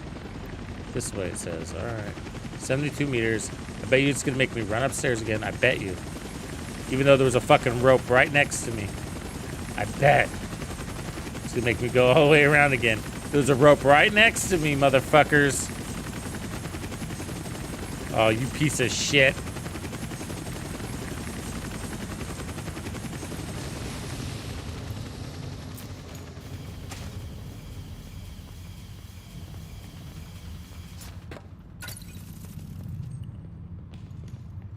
Now what? Motherfucker. Is it gone? I mean, it still shows it's an extract point.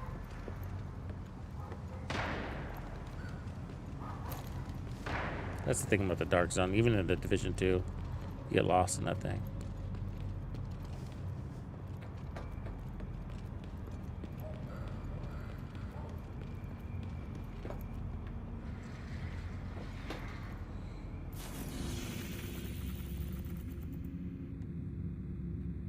Maybe it's dead? Maybe it's a dead dark zone?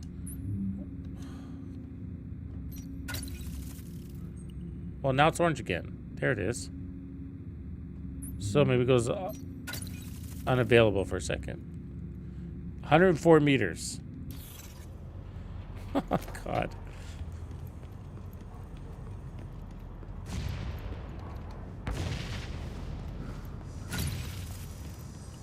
Reach the target. Okay, well, how do I fucking... Ah, I see something. We've done this before, I promise.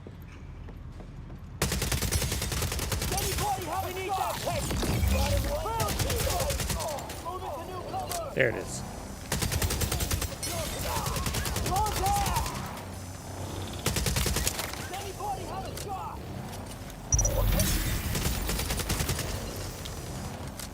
Okay, so the rivals are... Somebody already called it in. Kilo at the extraction zone. So you can put it up, and then somebody else can cut.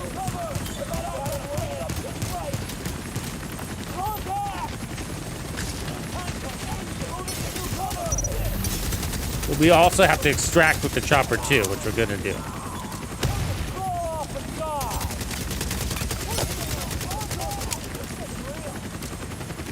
That dude cooked her.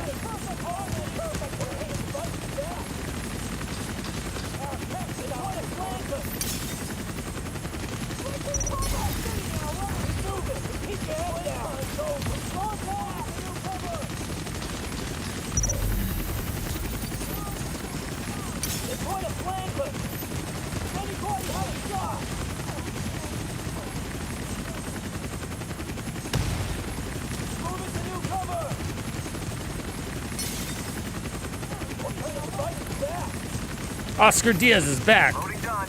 Ready to leave. All right, here we go. Barely got out, bros. Minute 40. Go, go, go, go, go, go, go! Thanks, Kizzy. You know me. Just get lost and frustrated. Telling my wife I don't need instructions. All right, so we got a bunch of mods. Random bonus.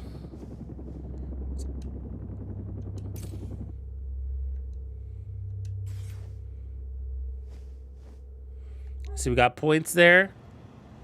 I don't know why we get this. That little pop-up comes up from time to time. I don't get it.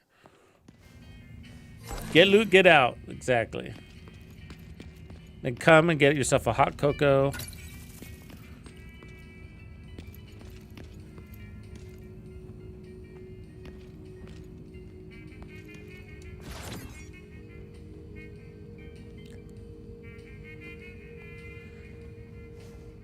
Yeah, it is easy to get lost in the dark zone. But now we got to figure out what the hell. Okay, combat skills. So select this skill. Smart cover, scanning pulse. Skill mod. So that's what we basically just got, I think. And we want them all to be purple and cool. But we're not that lucky. So this one's crit chance. Skill radius. And then we can upgrade it. Consume materials to advanced skill mods, better attributes. Confirm.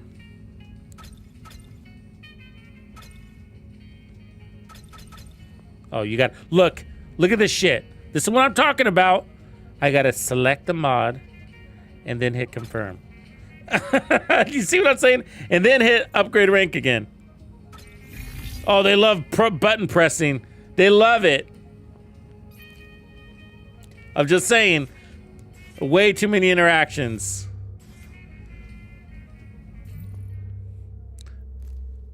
Okay, specialization. Actually, let's do the other one. So this is basically what we got. So they want us to touch this, the mod here for the skill smart cover.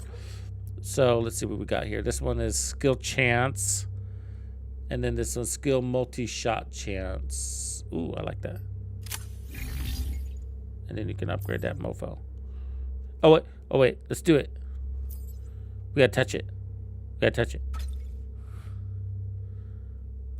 And then we gotta do it again. That was like 5 buttons just to do that. 5 touches.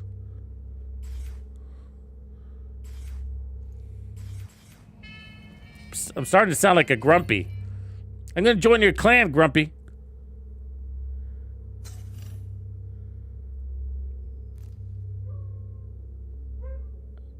My dog's crying. So we got 5 points here. Can we spend them here? Nope, we don't have that thing. Don't have that. I can't spend my fucking points. It's frustrating me. We did get those.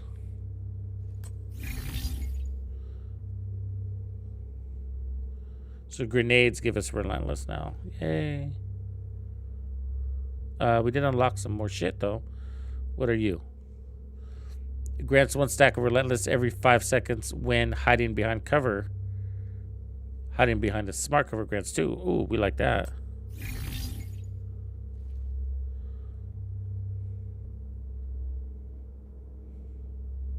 Come in, the water is fine. That sounds like a trick. Georgie! Hiya, Georgie!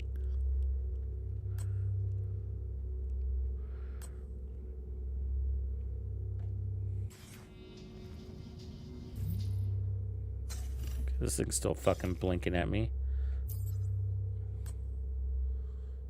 It wants me to upgrade. Fine. Tap, tap, tap, tap, tap, tap. Oh, Jesus Christ. Oh, my Lord. Sorry, that's fucking killing me, man. And then you got to tap to get out of here, too. So, there's that.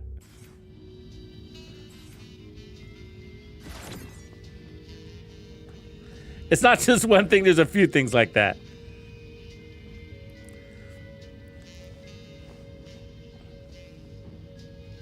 You have beer and nachos. Do you wear pink on Wednesdays?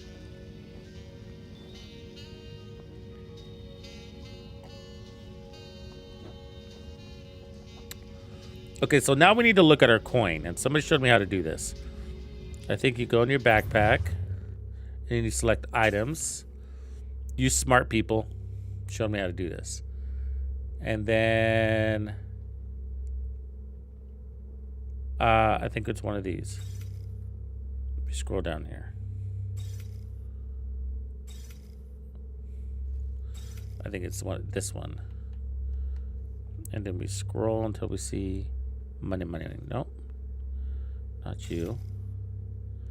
Not you. There it is. Currencies. So we got enough here to use the smuggler. So let's use the smuggler again. This time. Because I need to show people how to do that. And last time we were just learning. So, but before we do, let's check out our gear. So we got guns. We got guns. This one wants us to improve it. We can do that. Let's throw on a fucking mod. Increases stability. I mean, we pretty much need that. Then you can upgrade it. Ooh.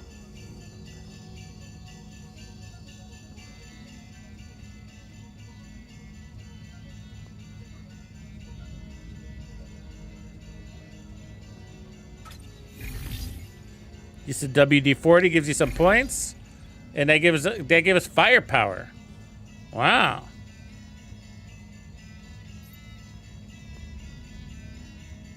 Quick select.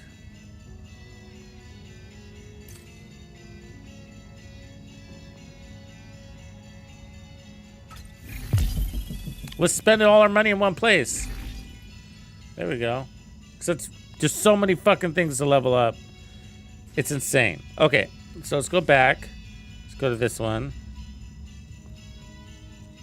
Accuracy. Accuracy. Movement speed. And horizontal stability. Ooh. That's mighty intriguing. Skill piercing damage.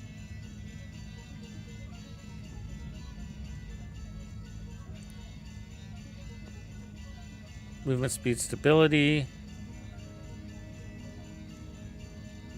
That's kind of nice. Double stability. But this one's... you got a bonus. The skill thing's a bonus. But shooting assist increases accuracy by 12%. So you got a weapon thing, and then you got a skill thing going on here. Which is obviously nice. But at this stage, let's just equip this to get the stability. And then we'll get cooler shit later, if you know what I mean. Easier to aim, increase accuracy by 5%, optimal range. Horizontal stability.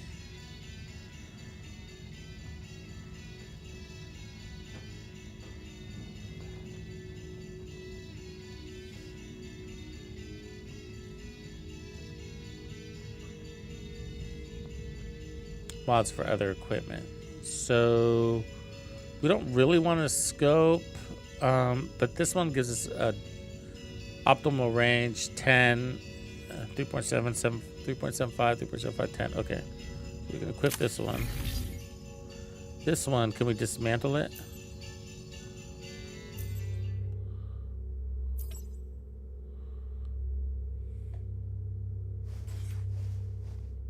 Okay, so that one's done. Improve. I don't got any extra mods for this one. Okay. Guess we need sniper mods. Gear. So I just want to make sure we have purple on everything. So this one is a damage one, which is giving us medical kits, grants weapon crit chance. Ooh, that's nice. This one gives us, while possessing extra health, grants damage reduction. Where the fuck am I gonna get extra health from?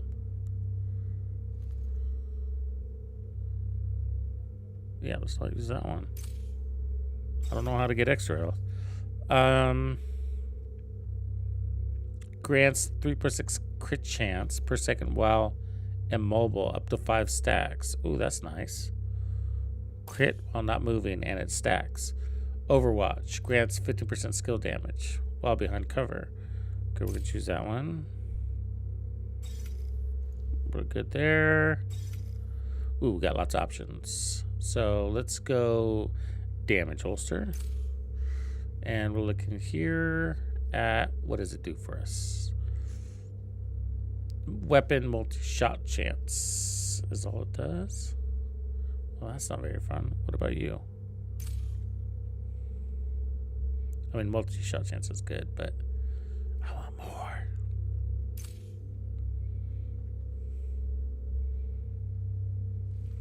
These are skill pieces.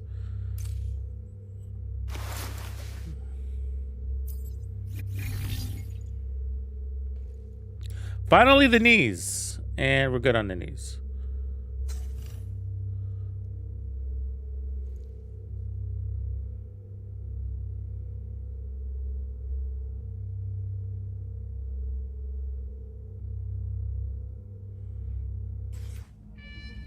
All right, let's go Dark Zone. All right, we go here. We go to conflict, and then should we try this PvE activity Lone Wolf Challenge? Let's see. Lone Wolf Challenge is a solo game mode that challenges you to complete stages of increased levels of difficulty in a limited time to earn rewards.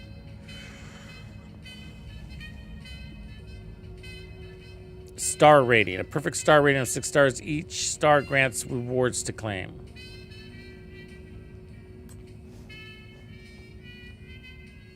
In all stages, a global buff is applied. It's a roguelite mode.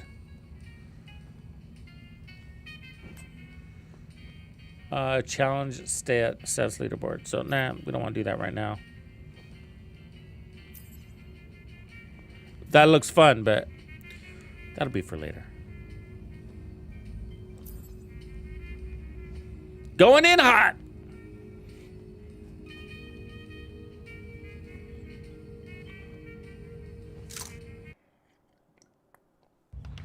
Fuck, I wish he didn't say nachos. Reception limited. Proximity coverage only. I'm a slut for nachos. Alright, let's see what we got here. The contaminated zone. There's this little guy here. Ooh, what are you? Why did you get all shiny?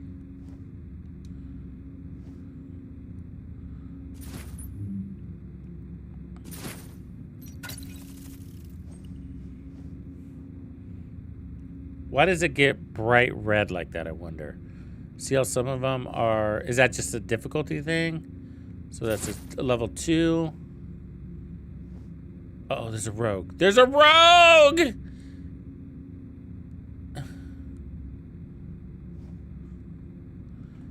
Alright, well, let's go see if we can take a level 2. We only got 18 minutes and 58 seconds.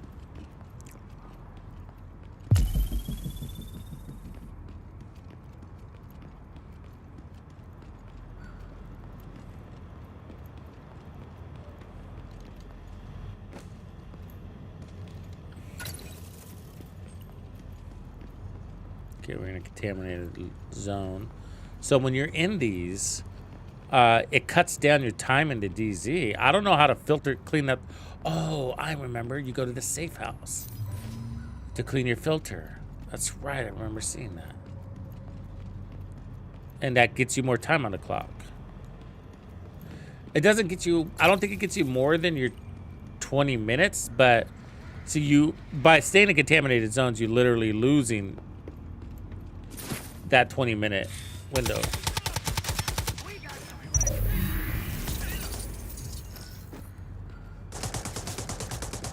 I can't cover here? Thank you. Jesus. Thanks for letting me get shot first. Hold that.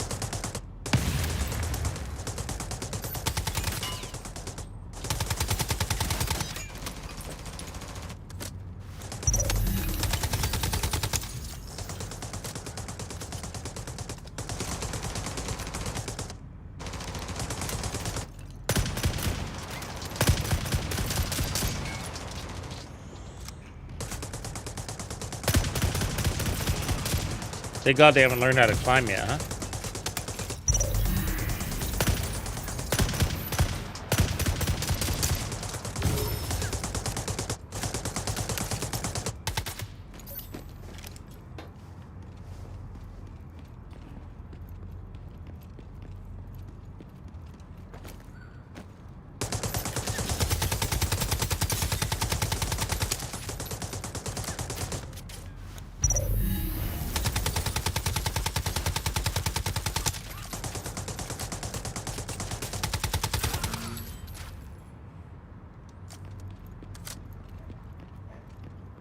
There's more.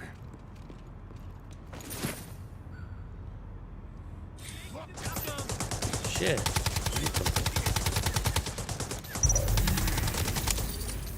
I'm gonna make you dance.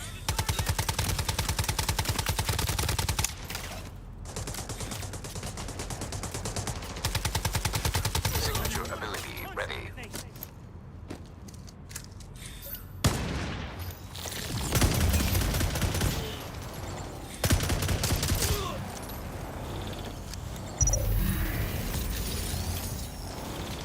Goddamn slow reload.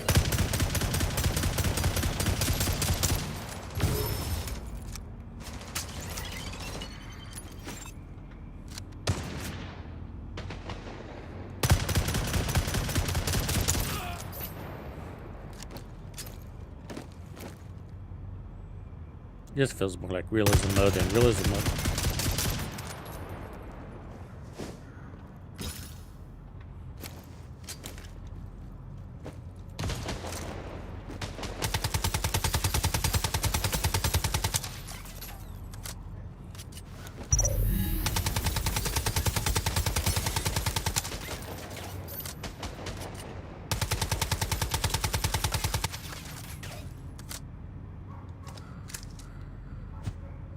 Hold that.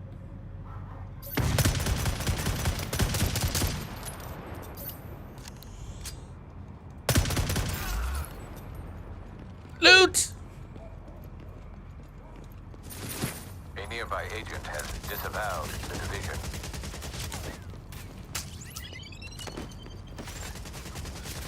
We've been rogued upon.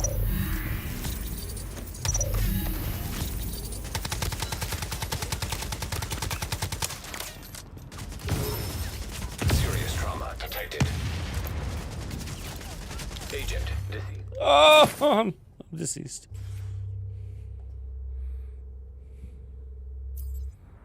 I got killed by a pink hair. By a pink hair! Limited. Proximity She jumped me when I was down on health. By a pink hair!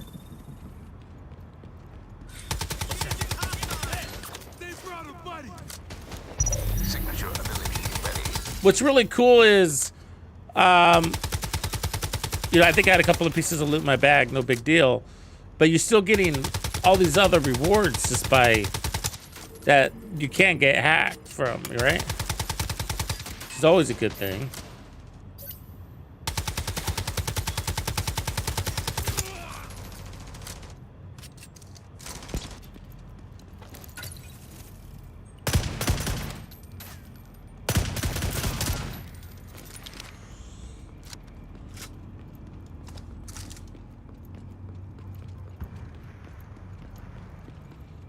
I mean, so I think, like, if you're coming in here to PvP, I'm trying to think of, like, incentives here.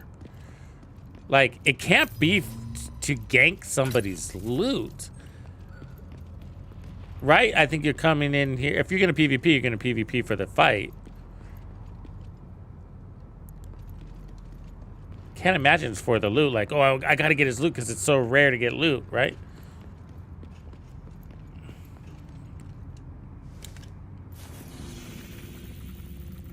Which is better, I think.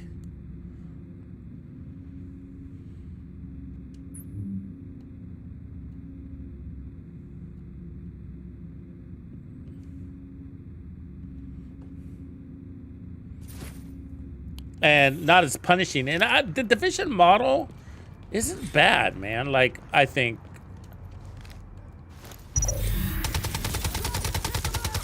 On the whole loot ganking thing, you know what I mean?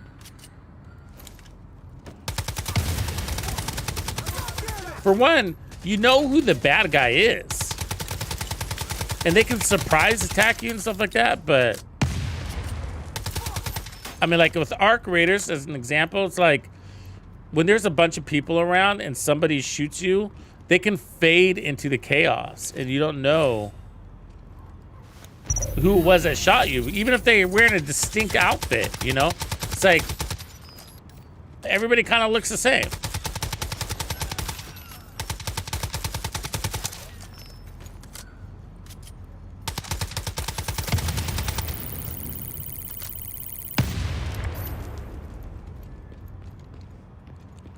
And then they steal all your shit and you have to build a whole kit all over again. And that's the thing here is that, like, with the Division is you don't lose your kit. You lose your loot. And so I think there's got to be, you want to balance it. You want the loot you want it to feel painful that you lost loot, but not so painful that you don't want to come back into the dark zone, right? There's like a balance there. Like, I worked so hard and this is demoralizing. Nobody wants that. You want to be like, oh man, I had a good load. That's what you want it to feel like, right? Like, man, that sucks. I had a good load. Oh man, you know? But like, dude, that was my favorite weapon and I just lost it. That fucking sucks. You know, I only had one. It took a long time to get and I fucking lost it.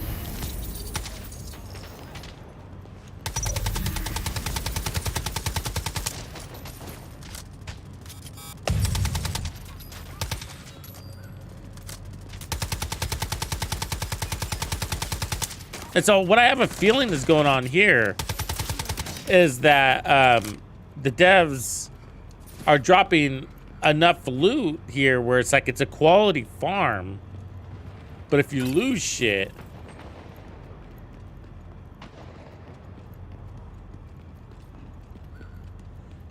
it's not super painful. And if you get something super rare, you can use the smuggler, which we're going to use here today.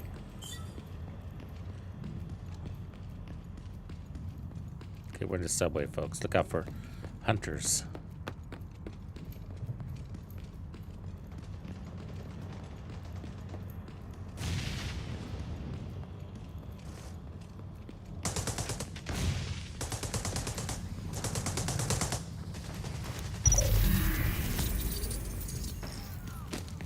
Someone in here.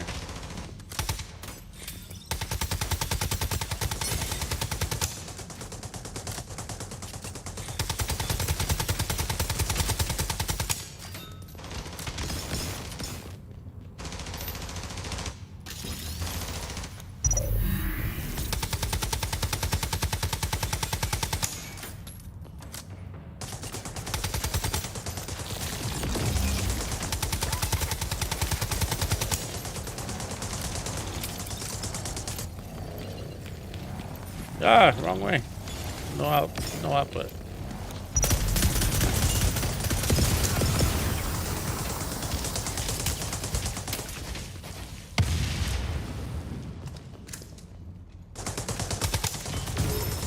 How big is this room? Oh, he's got a stinger hive.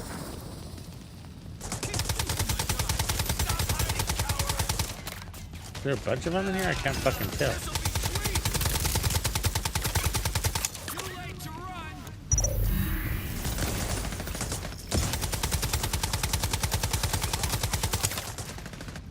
Homeboy is fucking strong. I think the other guys are upstairs.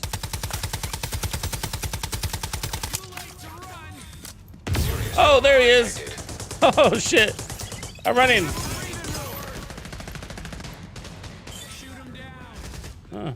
Fuck! That was a hammer to a fucking, what do you call it? A bat to the head.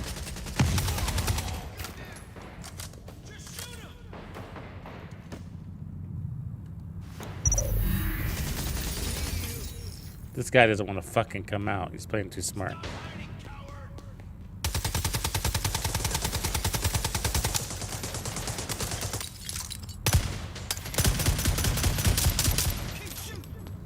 God, he's fucking strong.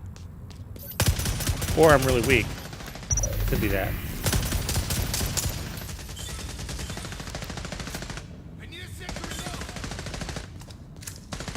Signature ability ready. We gonna watch you bleed. I see you. I need a sec to reload. See, he fucking doesn't stay on the cover. Does this guy bail?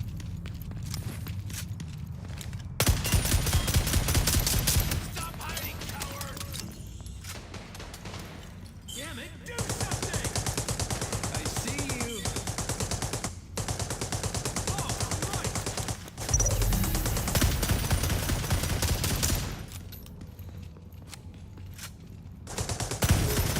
Serious trouble.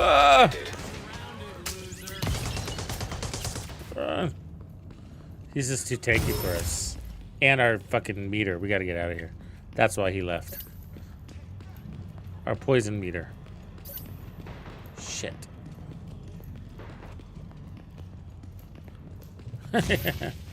We might not make it. We gotta find it upstairs, right? How did we get out of here?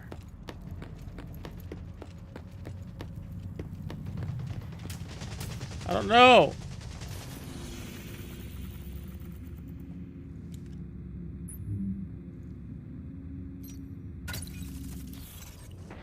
Show me the way, line.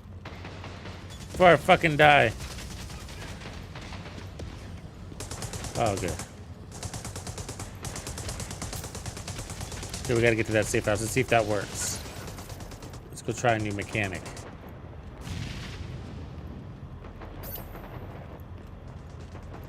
Go clean off.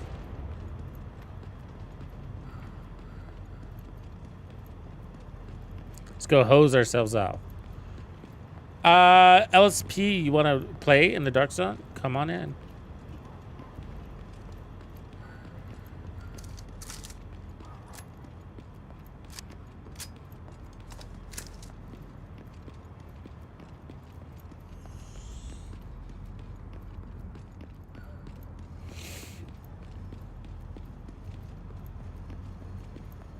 Oh, did I forget the stuff, Kevin, for my stash? The extraction stuff. Did I forget that? I did, didn't I? All right. So see my meter, we're at 90% there. So let's go in here.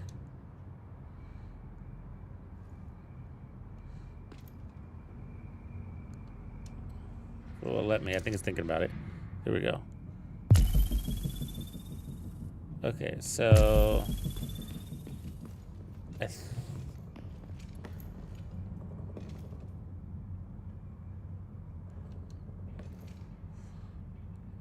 the terminal allows rogue agents to hack their ISACs and restore the normal agent status.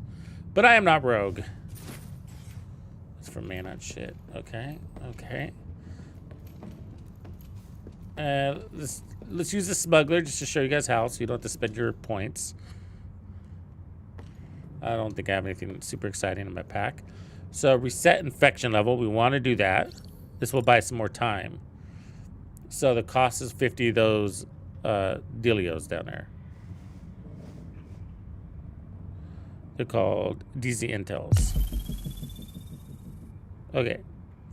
And then reset to replace a filter on my mask. I don't think this resets the clock, but we'll see. You'll feel better soon. A small price to pay for a stroll in Sicko Land. Okay, cool. So we're clean. I'm not a dirty, dirty little boy anymore. Now, you can view the positions of other agents, smell contaminated items. So we'll go and do that. And that's going to cost 300. Oh no, the game just crashed. Oh, fuck. I hope it lets me back in there.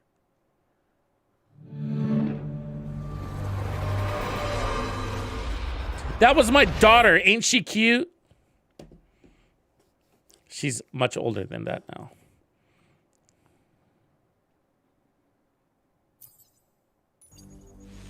Fucking game. Second time this has happened today, by the way.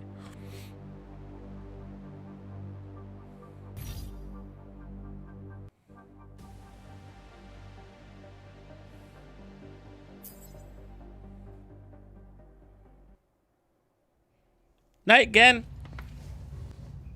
Or Gen Jack, probably. Oh, good. We're in a safe spot. Oh, but look, we're almost dead. Okay. Smuggle contaminated loot. Did we do this? Did it happen? Confirm. You just bartered your way into the fast lane, friend. We'll get this extracted and cleaned up for you in no time. Okay, so I think we're about to die though. So, but at least we got our shit out, right? So we lose the risk of.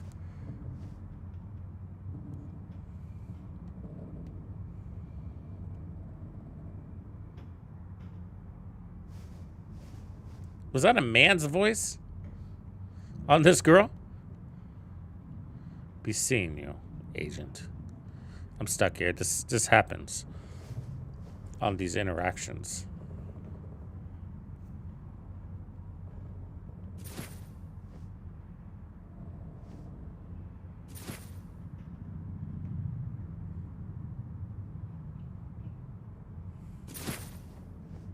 You got 1 minute, but you won't let me play. So don't blame me if I die. There we go. Okay, 47 seconds. So not much I can do, huh? I mean, I guess we could try to go to the extraction. That's not gonna happen, though, is it? All right, let's do it. So, but what we did learn at the expense is... How do we get out of here? Is that cleaning your filter doesn't reset your clock. So we have 10 seconds and we're not going to make it. We're going to be a corpse in the street.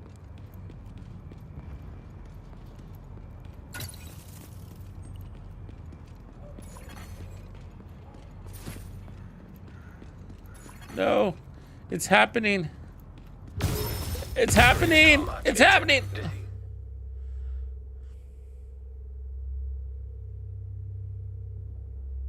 What is it showing me? My rewards, I guess.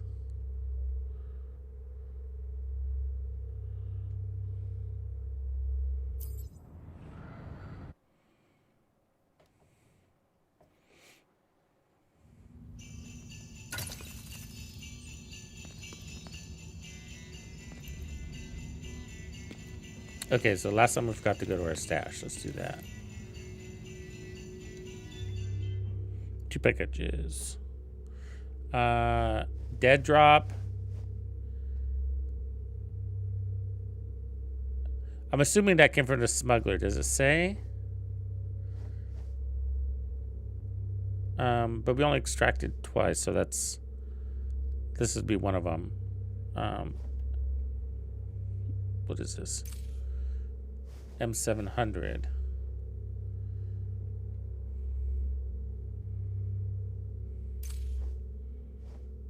Bonus random. Let's see here. Random bonus attribute. 2 set pieces will give you more armor. And then it's got air burst. Big grenade launcher. Police MK17.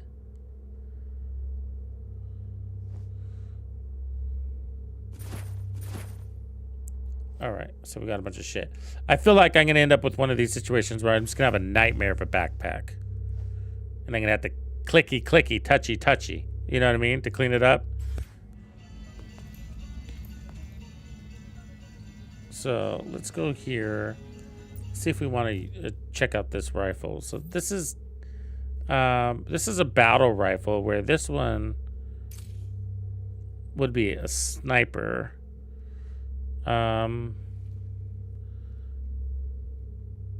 Ooh, reloading gives you some serious damage though. Let's try it. Fuck it.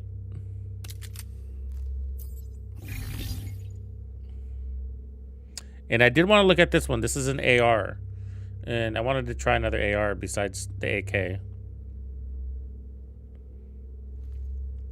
So it's got blast damage. Anyways, power score 1149. This one is 727, 326. It's got piercing damage, where this one's got blast damage. Torrential downpour. Hitting enemies 10 times within 5 seconds grants 22 engineering for 12 seconds. And it doesn't tell us what engineering is. We don't know what that is. We got to figure out these definitions. Hits behind cover grants skill duration. We like that. We like that. Lots of mods. And then TAM.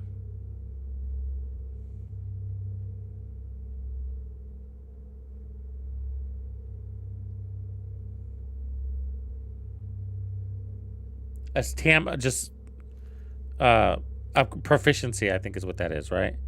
Why do they call it TAM? Let's go into the armory.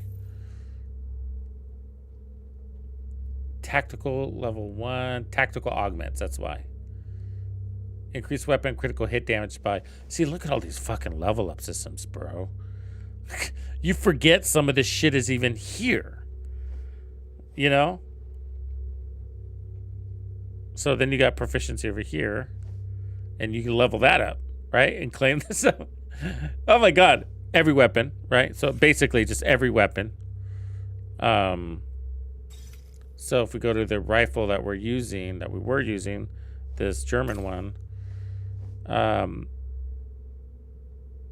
it's got all sorts of stuff going on. But if we go to proficiency, we can level it up further.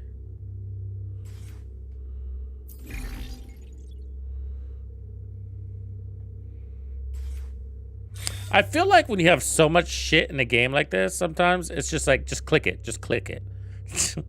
Just click and go. You know? It's also a mobile thing, right?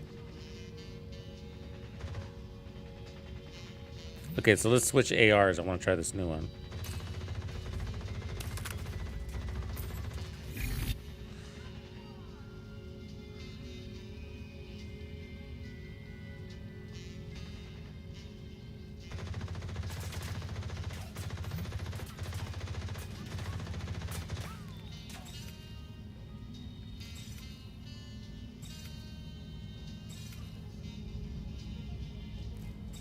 Nice jams.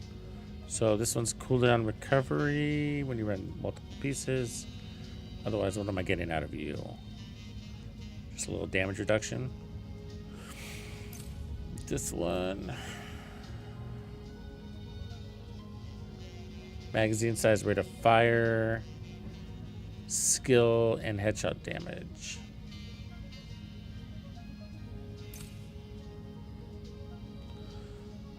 I'll just stick with this for now. We got some points.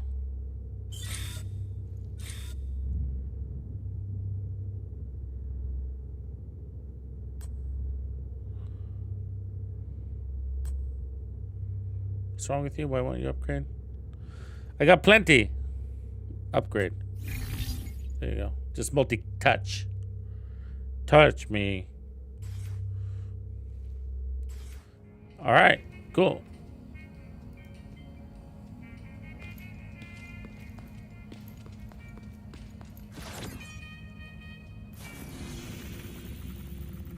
Look, some bad guys waiting for us to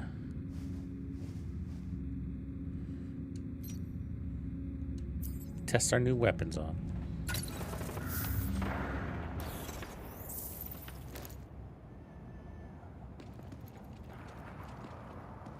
Confirmed. Cargo secured. JTF notified for pickup. Right on, we did it. See? Best gun ever.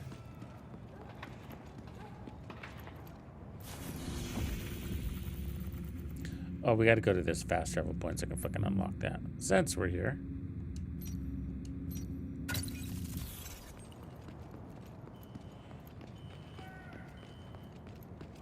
We'll kill everything along the way.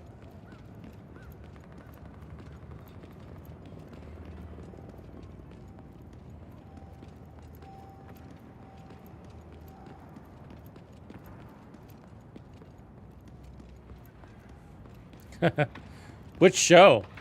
Brassy. There's some good ones out there. Have you seen that one There's one that I watched the other night called Weapons. I think it's on Prime. That one's creepy.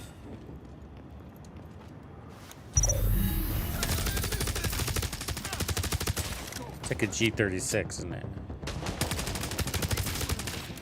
This should be easy.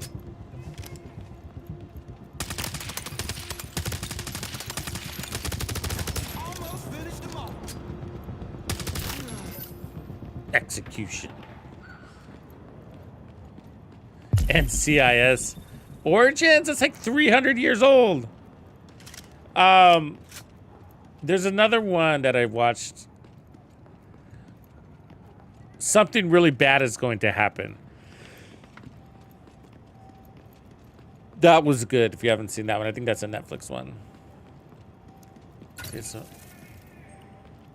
so we unlock.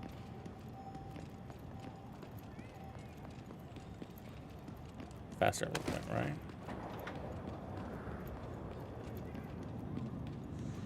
Do you think it did it? Looks like it. All right. Let's go find one of those killing things. This one. Ooh, let's go to the hard one. Is this one around? Yeah.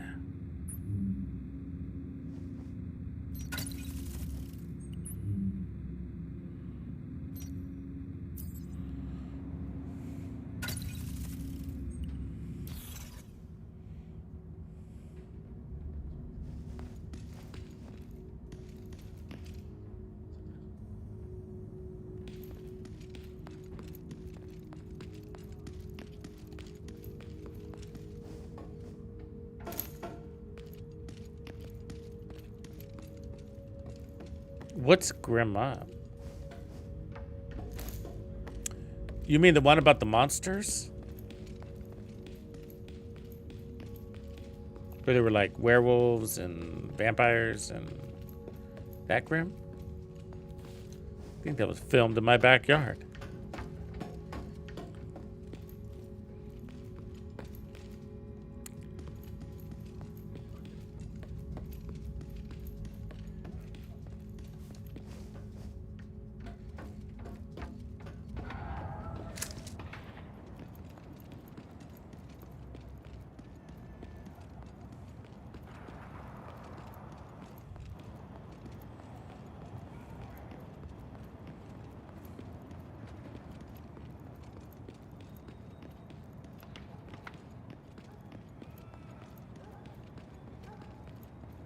So we increased the shadow depth in the settings earlier. I guess it brings in a little contrast. The world has moved beyond assholes like you. Let's try our sniper. What was that shit? I don't like that. I don't like that.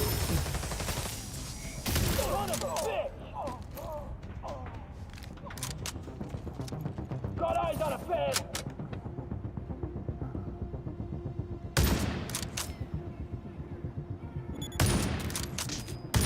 Let's cover this.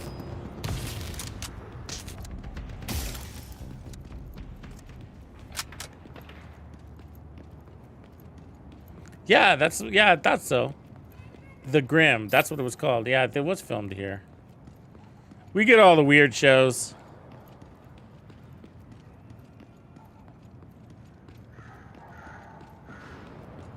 Because Bigfoot is from here. He tracks that kind of shit.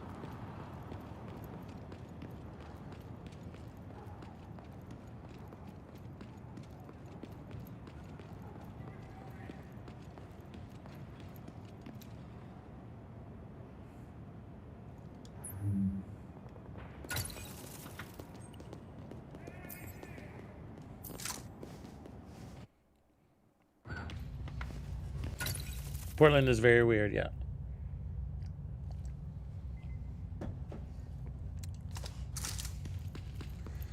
I think we got like the most strip joints per capita too, more than Vegas.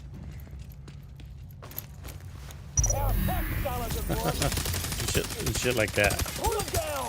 I mean, we got some crazy strip joints. Not your average strip joints. Ooh.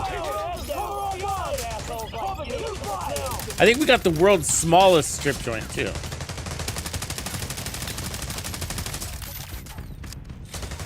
What kind of device is that? Perfect angle, perfect range.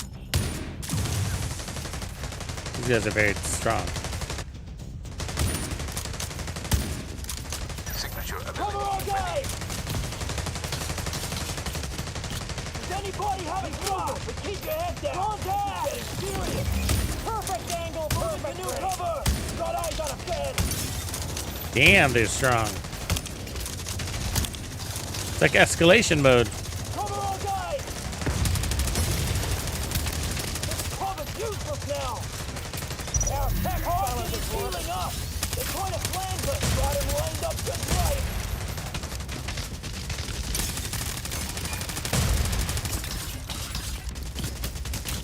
Cover all guys! Pushing out my clip. Son of a bitch! Useless now. Hard. Got eyes on a bed.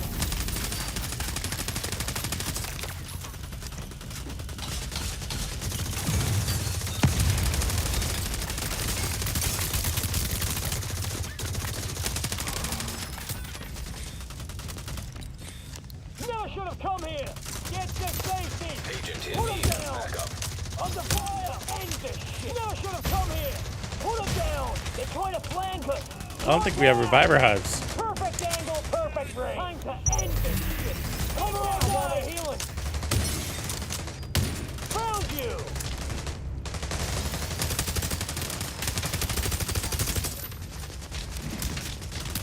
Agent in need of backup. Does anybody have a shot?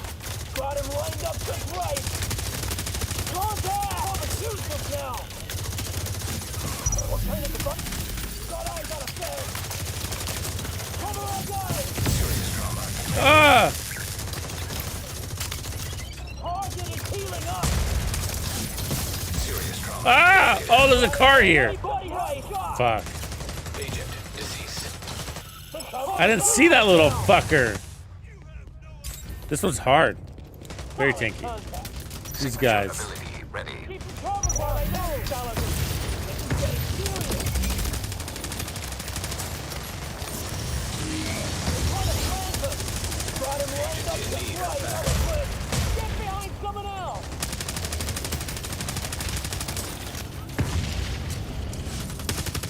Keep moving, but keep your head down.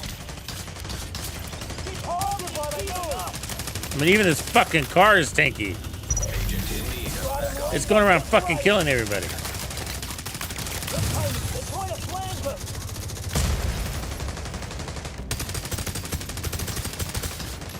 Almost down. This is insane. Keep moving, but keep your head down. Contact! Got him healing up right. Serious trauma. Jesus, I just applied that. What kind of device is that? Somebody stop that little fucker. He's coming for me. You're a goddamn dinosaur. Agent in need of backup.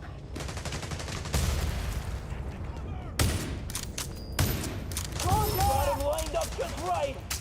Does anybody have a shot? Oh shit! They're hitting us from the other.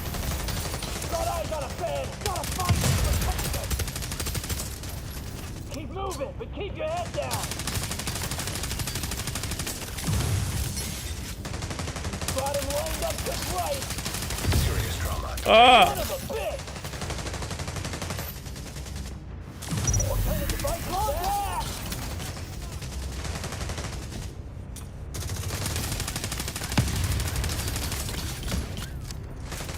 Got eyes on a bed. Gotta find some protection. Got him lined up just right. Keep moving, but keep your head down. What kind of device? Anybody have a shot? Cover all Oh no. Fuck you, dude. Going up here. Hopefully you can't get me. Got him lined up just right. Got eyes on a bed.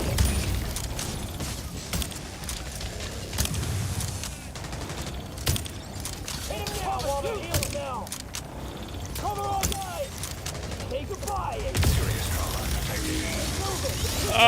My guy pops out of cover when he gets hit, which is stupid. Like, I'm in cover and I get hit, and I'm no longer in cover.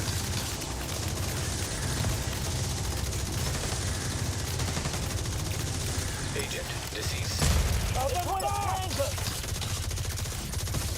Got him lined up just right.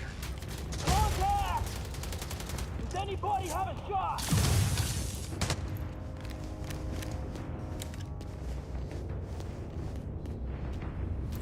Got a fan. Pushing out my clip. This guy shoots like nail. He's got like a nail gun or something. Son of a bitch! Agent in need of backup. This cover's useless now.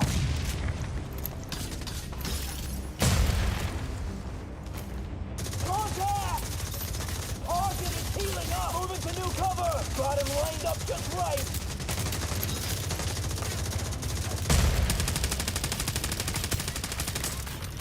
Keep moving and keep your head down. We're turning fights back.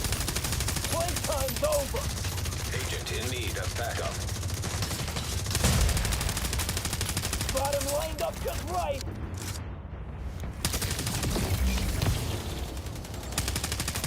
They're trying to flank us. Got eyes on us. Oh, they're saw blades. That's what they are. Cover our guys.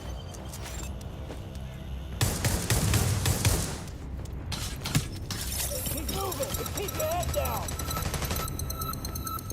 Get back in cover. How hard is it? This cover's useless now. Apparently hard. Got eyes on a fan. Getting serious. He's They're close. trying to flank us. Moving to new cover. Got him lined up just right. Hold that. Oh! Son of a bitch. Son of a bitch. That's how they say it in Kentucky.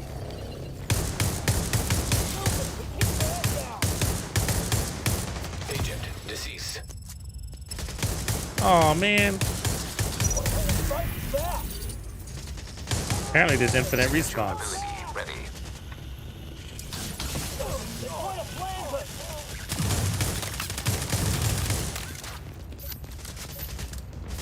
Serious trauma. Oh my god. He one-taps you. Target is healing up. We're turning fights back. Cover our guys.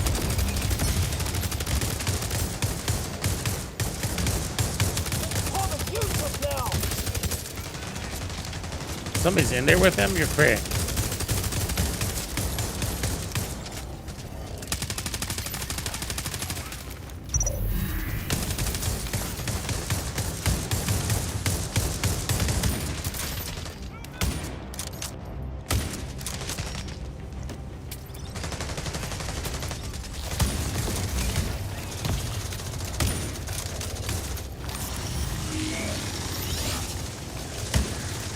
What was that shit he launched at him?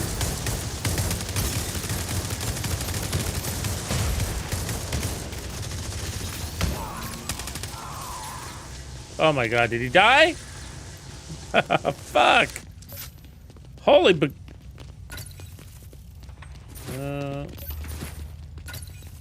MPX.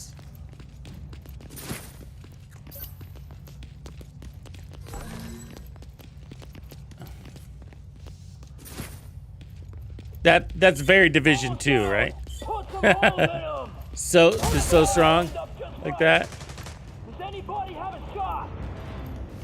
Our tech style doesn't work. Cover our guys.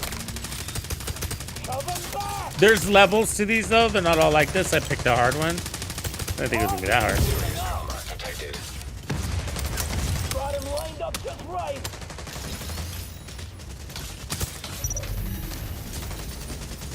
Our tech style doesn't work. Use us now. Get an angle on him. Got to move quick. Found you. Agent in need of Keep backup. your head down. Time to get behind someone else. Up just right.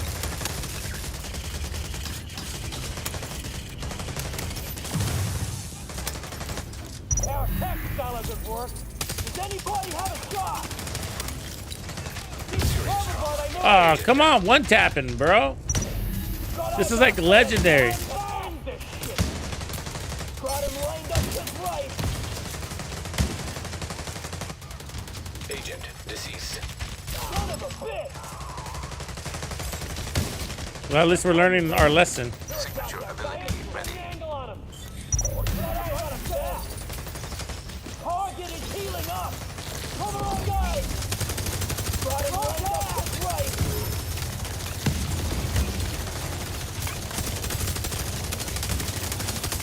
Got a almost down. Found you. Take the fire. All out. Reloading.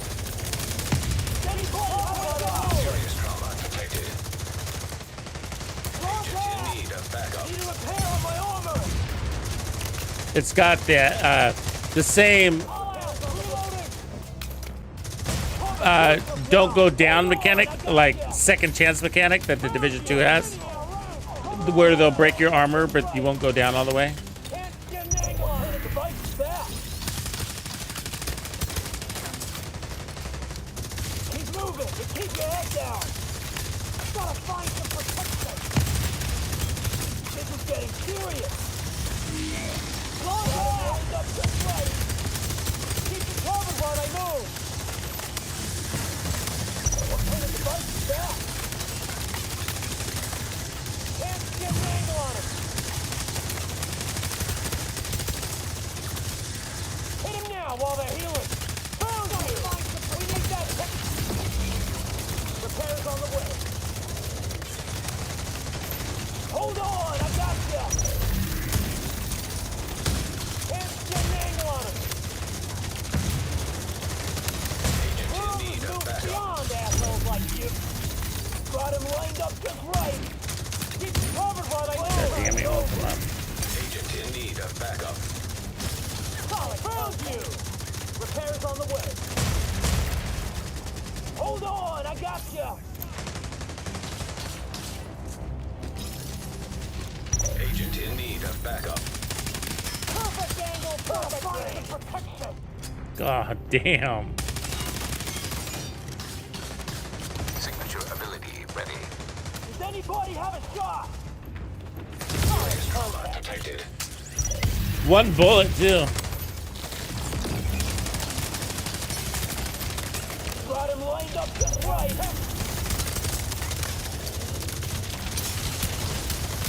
Cover all guys. Fix his arm. Repairs on the way. Hold on, I got ya. You're sitting in a round. One down We need that out of tech for 50. us. Does anybody have a shot? Our tech style this work. This is how the Division 2 heroic used to feel like in the open world. We used to have like, have to have like a tank and shit just for heroic open world back in the day. You had to run glass cannons, high-end build, just to get enough damage to make it reasonable.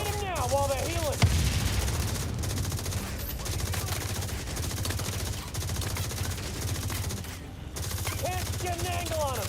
We need that tech for us.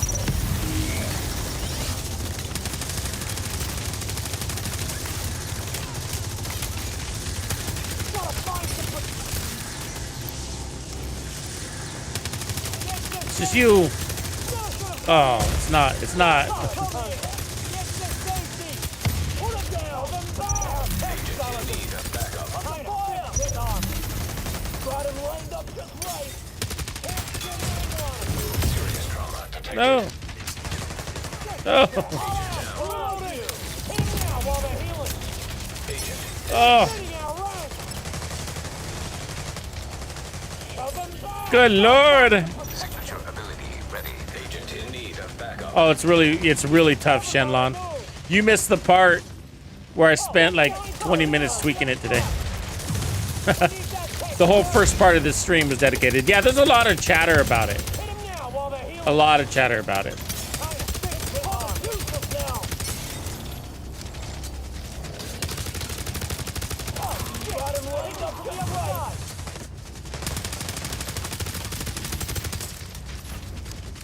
It's really interesting though. Some of it, you know, if they're going by the old Division model, a lot of game model. I mean, even Arc Raiders was like that.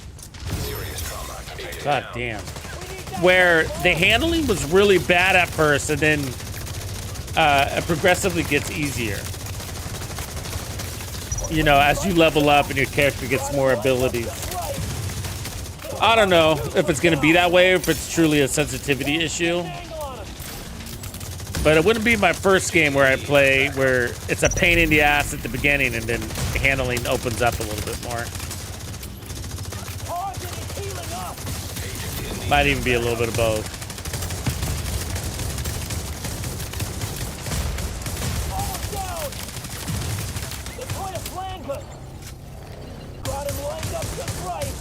Oh, he died. Does anybody have a shot? This is like legendary open world. Escalation open world.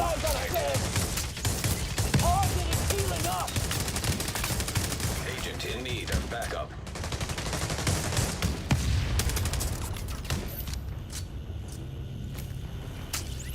Back up, it comes in those scary little cars.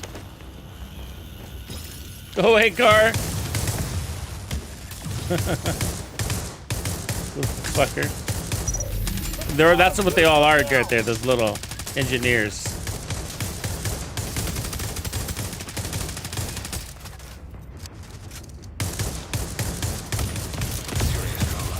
God damn, one-shotting me, bro. Fuck.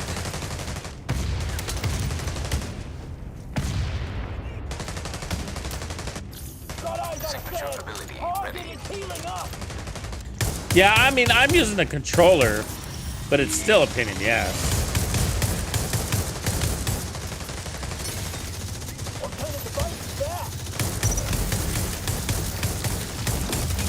That's the crazy thing. And I'm using an Elite controller. You know, not that that fixes my personal bad aim or anything like that, but just saying.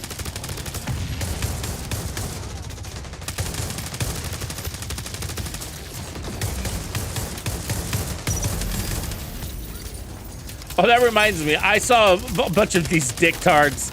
I can't believe people still have these arguments, man. It makes me wonder what kind of people we're living with out there in this fucking world.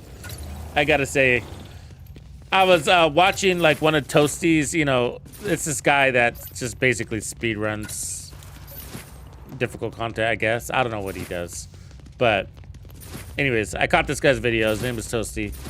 And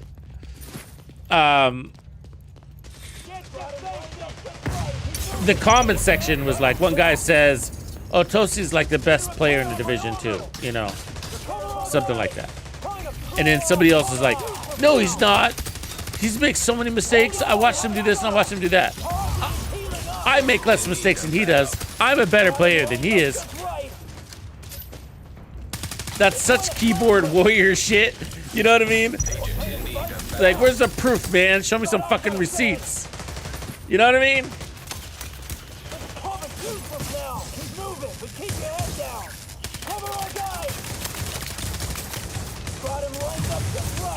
There you go. Let's see if I can get this guy. But there's this whole argument, like thread, between all these different people who are arguing who's better, who's the best player in the Division 2. It's like, dude, that's fucking subjective. And no, some of them, they're not saying, a lot of them are advocating for themselves, is the worst part. The worst part about it is they were advocating for themselves as the best player.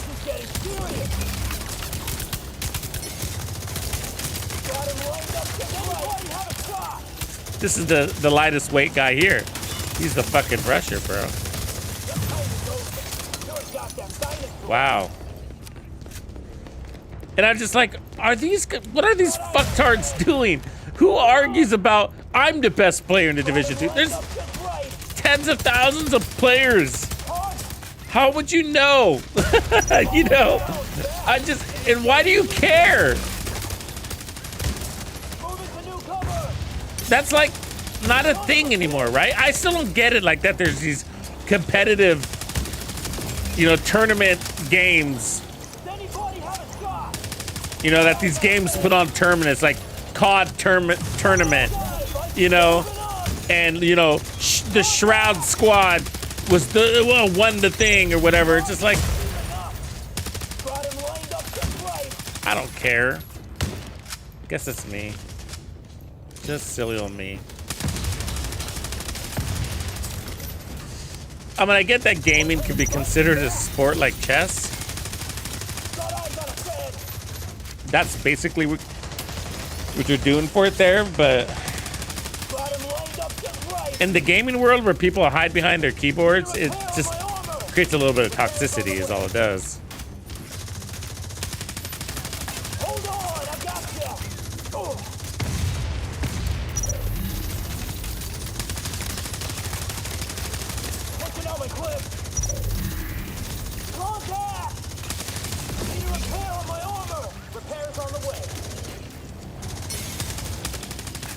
What's a high T?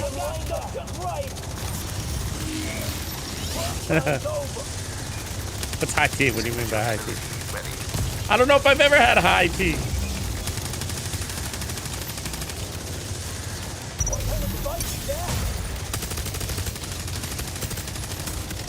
Like, I guess I'm just one of those people, like, if I was the best at it, whatever it is, I think I'd be just, I would never say I was. You know, I would say I'm pretty good, but I'd always leave that shroud of possibility out there. Oh, testosterone. Got it. Yeah, maybe I need more testosterone. I need to puff my chest more, I guess. But I would just leave. I would just be humble enough, I guess, just to leave a little bit of possibility that there might be somebody in this gigantic world we live in of billions upon billions of people. There might just be somebody who's better than me. You know? Maybe this one dude.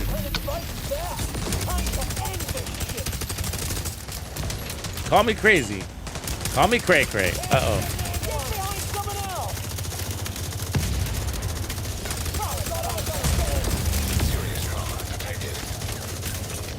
Uh-oh.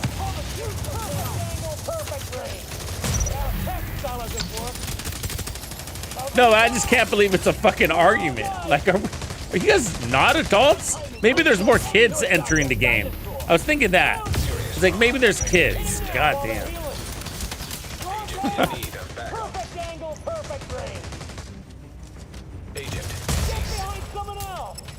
Thank God there's unlimited spawning, because this is fucking painful.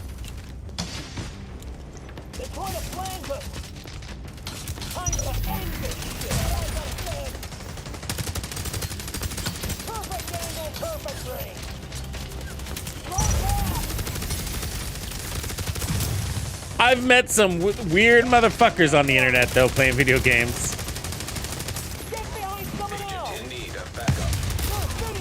And believe it or not, you know, a lot of that shit comes from tons of insecurity. There was this one guy, and I forget his name, he was super annoying. And even if I knew his name, I wouldn't tell you. But, like, he was so annoying, and, oh man, we were just, it was cringe when you jump on chat.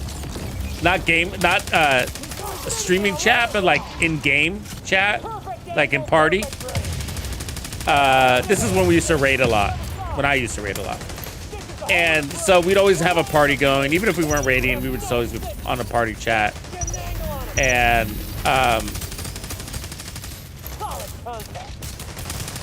man, this guy would hop in, and you could totally tell he was the kind of guy that lived in his mom's fucking basement. And he was so insecure, he would just say stupid shit, basically insulting people, but at the same time, it was his weird way of trying to be your friend by insulting you. You know, it's just like, what the fuck?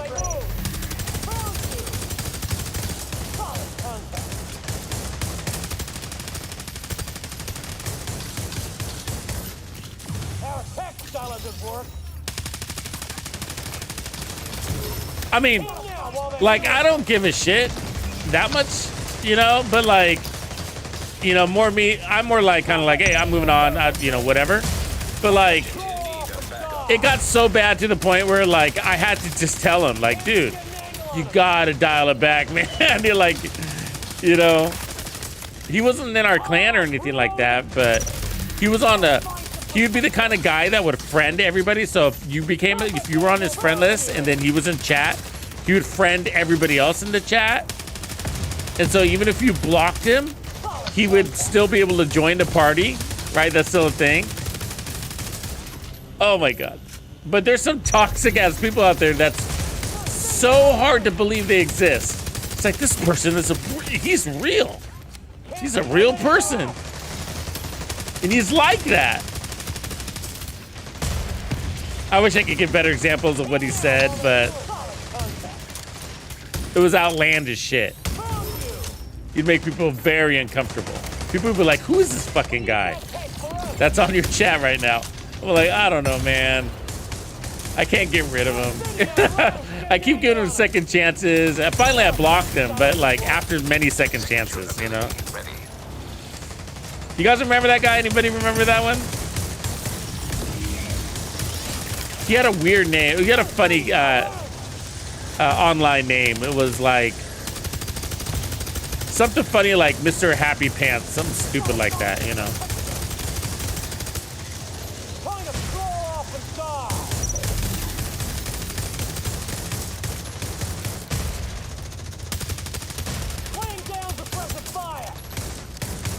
This is literally mobile legendary.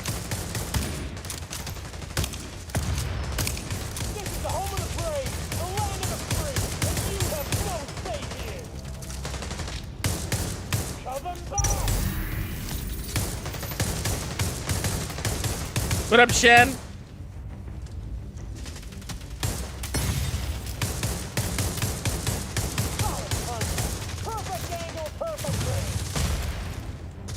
Thanks, go for Winksta.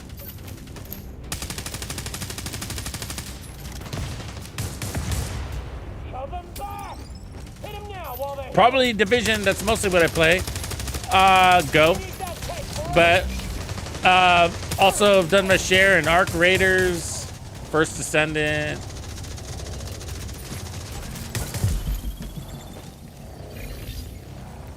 Wow, we are done. That was fucking tough.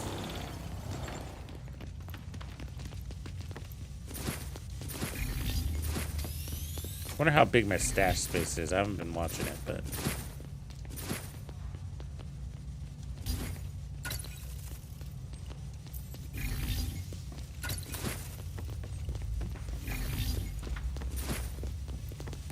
you like the convenience of a quick equip until you don't. You know what I mean? It's like, oh, what a nice feature. And it's like, oh man, it's fucking in my face. Ooh, superior maintenance super crank. That's for upgrading. Ooh, you get good loot from this fucking thing. Those are good dealios. See all those? Those are all upgrade parts.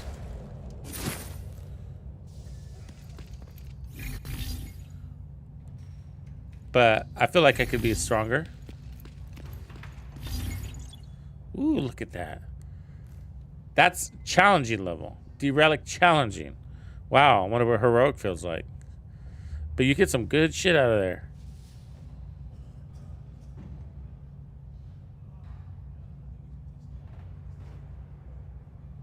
What is this thing? Superior maintenance tool. Upgrading gear mods.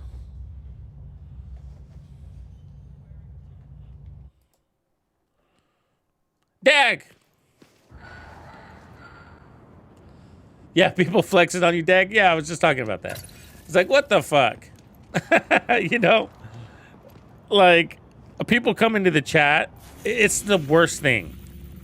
It's the worst thing, bro. When people come in on my chat and say, oh, you know, play solo with all directives legendary and then talk.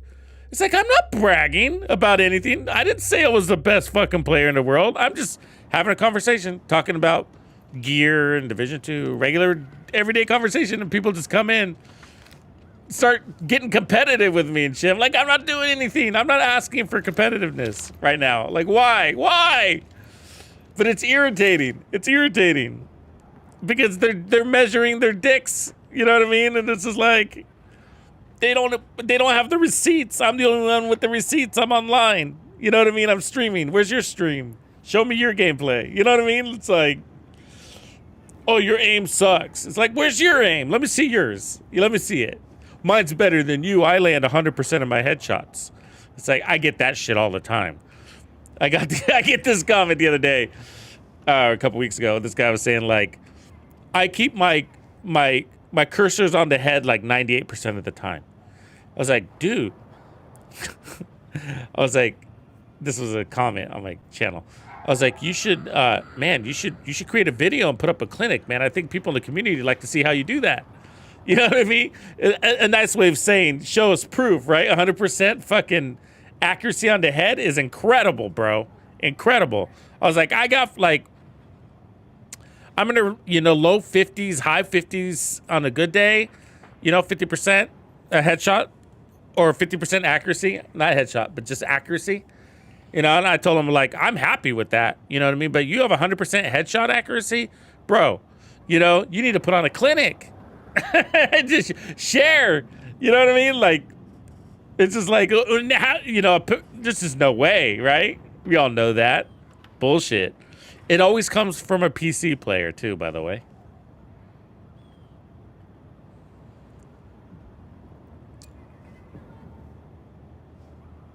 Crit chance, usually, central. Because if you lock in crit damage, you're limiting the weapons you can put it on.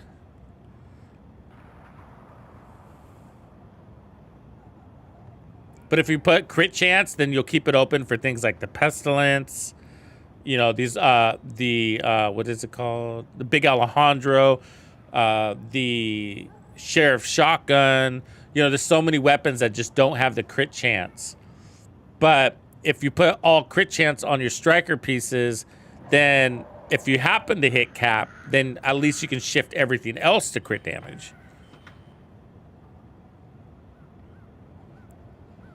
And in most cases, if there is an over cap, if you've reached cap, it's usually not by much, right? Like 3 or 4 points to the point where you can say, oh, who cares? With SMGs, it's a little bit different, but that's sort of always a losing thing. Because unless you're going full-time SMG, which you're not going to do that much. I mean, I do it, I guess. I mean, that is... Actually, I do that a lot. So my SMGs are technically tied to striker. So that is one scenario where I would be screwed, but there's not much you can do about it because if you run an assault rifle and an SMG together, you should do that if you're looking to see how it plays out. Run a double weapon. So run an assault rifle on one hand and an SMG in the other hand, and then try to balance out your crit chance. And you'll see you end up in a place where either your assault rifle is going to end up at something like 50%, 47%, 53%, just to get your SMG right at 60, so you don't waste crit chance, or your assault rifle is going to be at 60%, but your SMG will be at like 65%, technically. You know what I mean? And so getting that balance is just really hard to get both weapons in that sweet spot. Comes down to the mods, and I don't think a lot of weapons have that perfect configuration where you can run the assault rifle alongside an SMG and not waste. I know because I've been doing it lately. I've been running, my favorite build in the game right now is a striker SMG assault rifle setup. I'm actually going to share it in the morning with you guys, a build video. It's my striker meta for the season. And so I'm going to show you the full setup and how I got it all configured with and without modifiers. I'm going to try running the with and without modifiers in one video thing. At least this one. I don't know if I can do that forever. It doesn't quite make sense. Fast travel. Fast travel. There we go.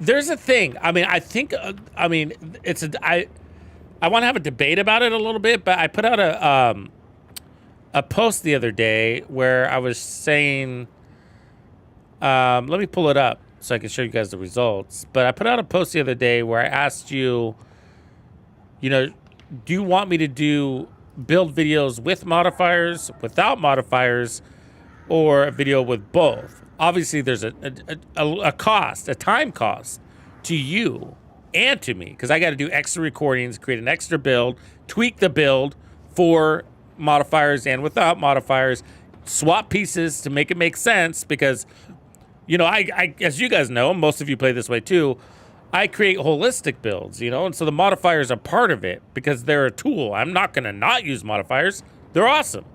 You know what I mean? So I use modifiers because they're awesome. And so I build that way so that my modifiers are part of the build. If I took my modifiers away, in many cases, not all of them, it's not the same build.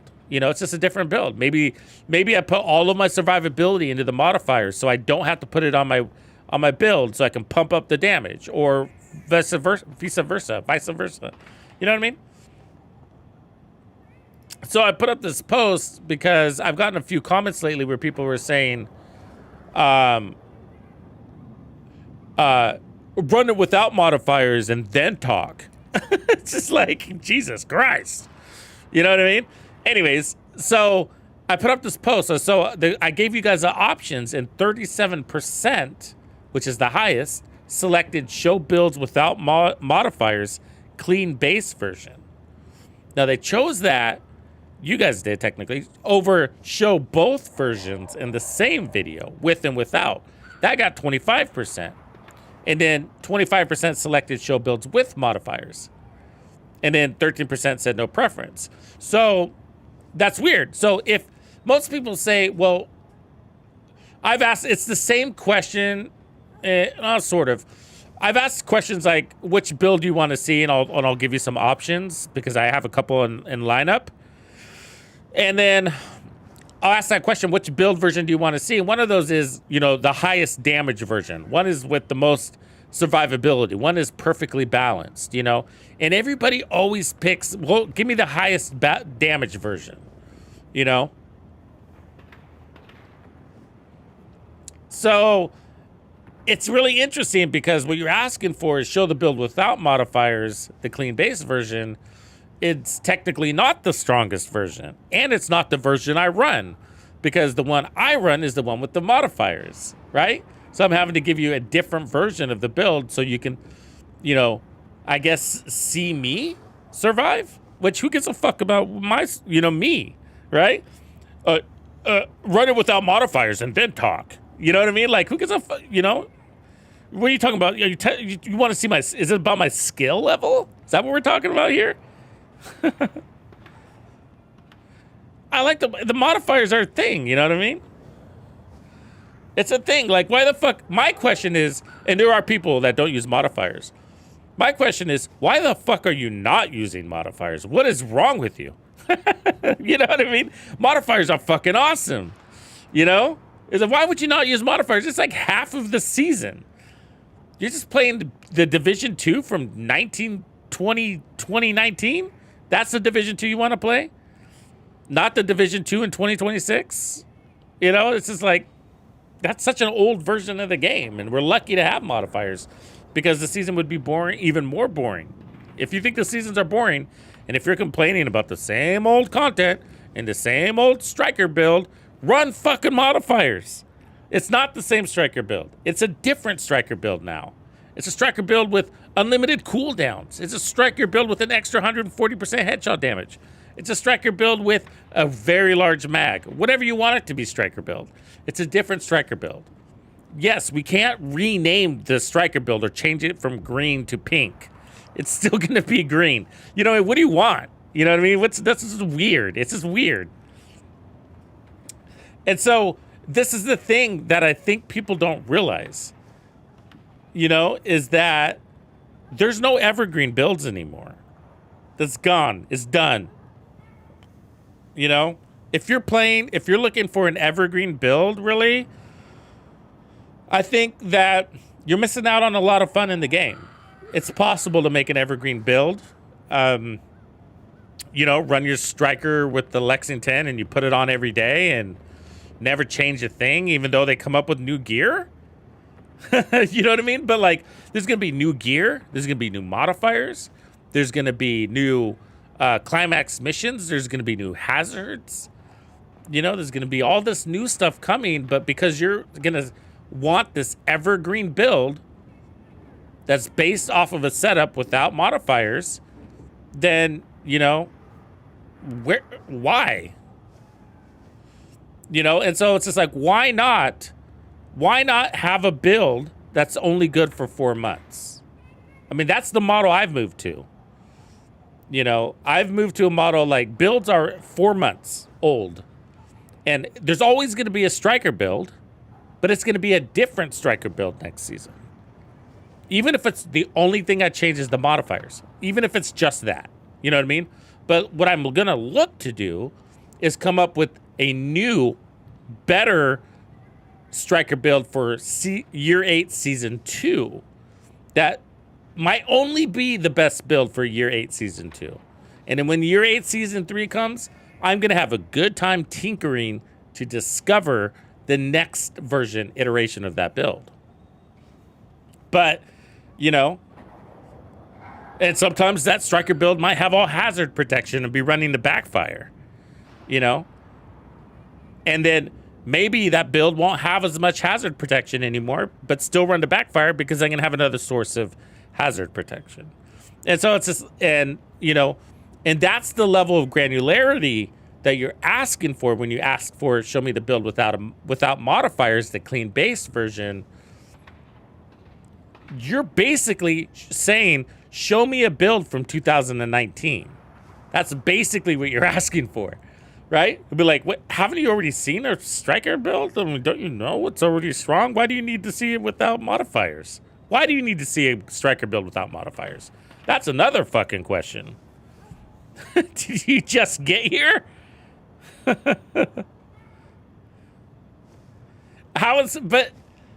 Well, if Strikers is an evergreen build, then Hunter's Fury is evergreen, Ongoing Directive is evergreen, everything's evergreen.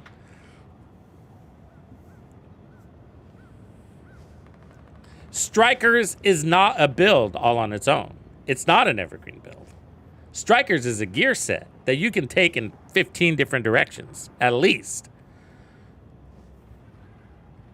And so if you're looking for an evergreen build, it's a stripped back version that would work for everything, but what if there's hazards? Would that be the best build?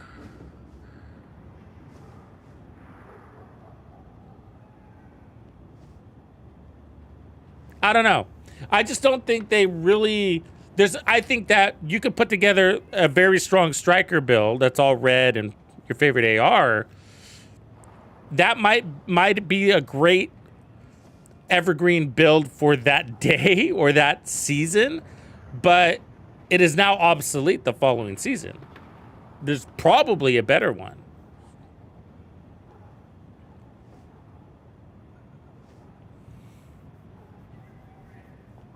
It's not, though. It's not the best DPS build till it gets nerfed because modifiers exist. Modifiers make a better DPS striker and a different configuration. So if you walked into Year 8 Season 1, the same season we are, with a striker's build that you made last season, and you say, I got an evergreen striker build that's the meta. And I'd be like, well, my striker build is stronger than yours. Mine's the meta. And so your evergreen just broke. It is no longer evergreen anymore. It no longer works for this season. And then your reply would be, well, then turn off, then no modifiers, right? But like, what are you saying? Don't participate in the season? Right? We're like, what do you mean? All we have are seasons. As lame as that sounds, As lame as that sounds, all we have are seasons.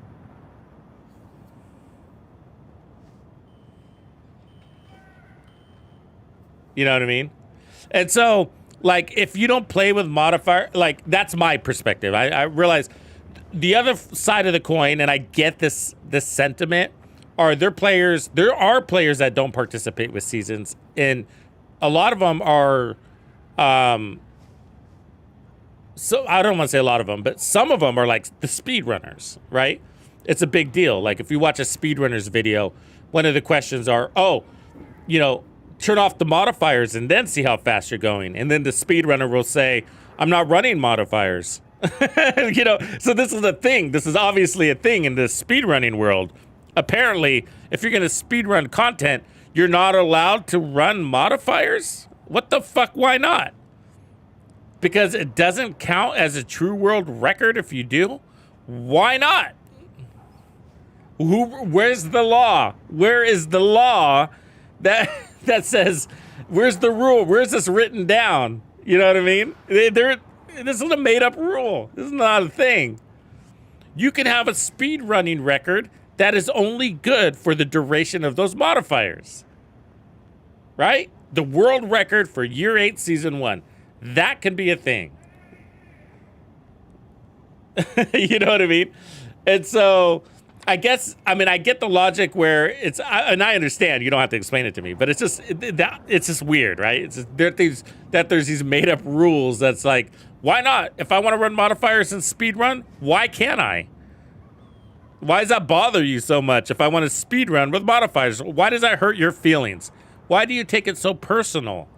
It's like, it's me, it's what I want to do. This is my gameplay. And I didn't brag. I didn't say it was the best. All I said was, legendary speed run 7 minutes. That's all I said, I didn't say it was the best. I didn't say it was number 1 in the world. I didn't say that you're never going to beat me at it. That's all I said, And for some reason, you took it personally. You made it personal.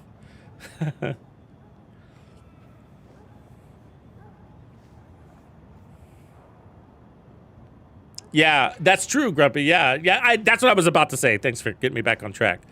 I get the sentiment that, like, people want to play the old school traditional division style, which is no modifiers, no seasons, no journeys. They'll do it to get the rewards, and then they'll turn them all off. And that saddens me. I mean, I don't get it. I'm sort of like, God, I love this game, but it's not that good to the point where you would play for years and not participate in the new content,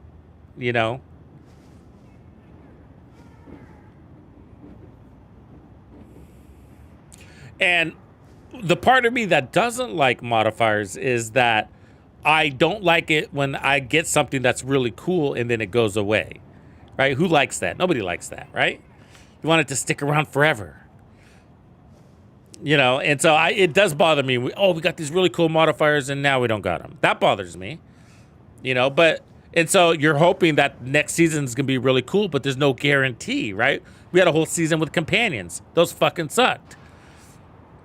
Worst season ever, So that's why, for a good chunk of the player base, whether they realize it or not, I just don't really think evergreen builds are a thing. They're not for me. And I have a strikers build too. And every season, my striker build changes. Sometimes it's running armor. Sometimes it's running hazard protection. Sometimes it's even running headshot damage. And the gear set's never going to change, but the build is. So it's not that the gear set isn't evergreen. The gear set's going to be in the game forever. But the build, the underlying build, let's just call it the meta DPS build if you want to, for me, changes every 4 months. Because I play with the modifiers. That's how I look at it. But if you weren't playing with modifiers and you didn't want to participate in new content, then you're playing an old school way to play. That's still an option. So, yeah, I guess you can have modifiers that way. But So you kind of have to make that distinction, and it's weird to have to explain that to people. And that's where I'm at right now. I'm at that crossroads. Because when I get that request, it's like, I play with modifiers. That's all I do is play with modifiers. You want me to show you a build video about a build that I'm enjoying with modifiers? Without modifiers? It's almost like you want me to lie to you? You know? It's still going to be a good build, no doubt, but it's going to be a different build. So I'm going to show you a different one without modifiers, a different one with modifiers. And sometimes it's the same build, but sometimes there'll be an edge, right? It's an edge.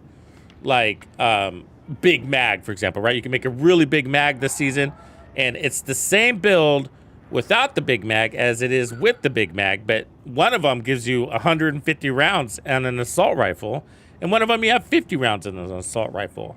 Now, 150 rounds on an assault rifle is worth talking about. And so you can take a striker's build and say, look, I'm going to run the St. Elmo's. I'm going to put this modifier on that gives us these really big mag. And look how cool it is. And I bet you didn't even know you could do this. And now I'm sharing this with you so you now know you can do this. But if you're telling me to show you a video without modifiers and a clean base version, then we don't have anything to talk about because it's all about the Big Mag, which is the modifier. And I need to inform you that it's a possibility. So the reality is if you're playing without modifiers, we're not playing the same game.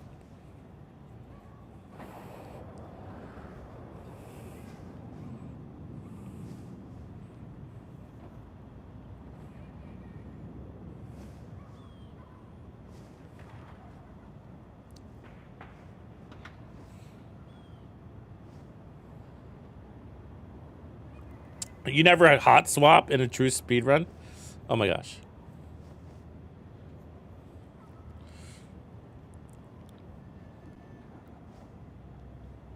No, we were talking about Toasty earlier. That was different. We were talking about Toasty because I saw one of his videos about, he's been doing these escalation clears. And like T10 things or whatever. And I was reading some of the comments, and they were saying like people were arguing that they're the best player and not Toasty, because somebody said Toasty's the best player in the division too. And somebody was like, "No, he's not. He makes so many mistakes. Did you see that one part? Did you see that one part? Did you see that one part? I'm better than he is. I'm the best Division 2 player." And I'm just like, "Oh my god, this is an actual argument."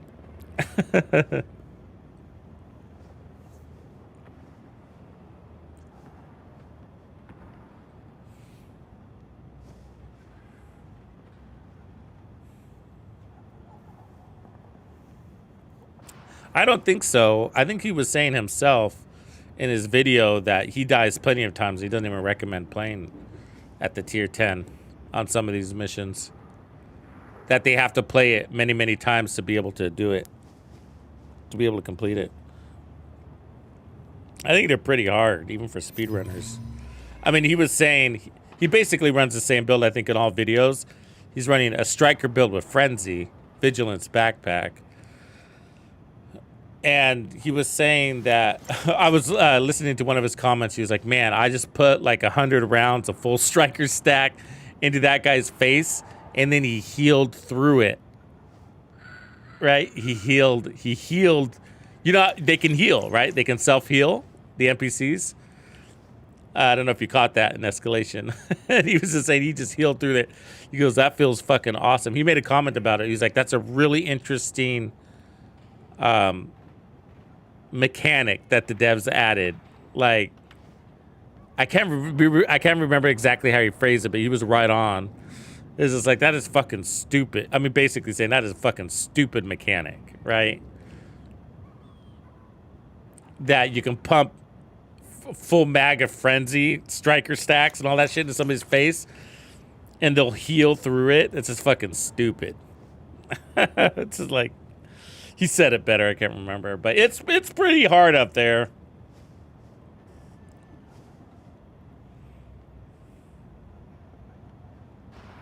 They it's all repetition. It's just like, I'm not trying to degrade what anybody does for a living, but like, you know, the goal is to play it over and over and over again, and you learn your positionings, right? Where's the best place to stand is basically what it comes down to. And then your level of aggressiveness, you got to be really aggressive because you're going for time, right? So there's no laying back. And then land your shots. That's the final part. But yeah, they're like they're basically scrounging every bit of damage that they can, right?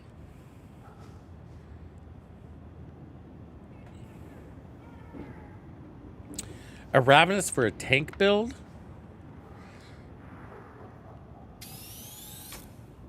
Well, I guess what kind of content? Like legendary?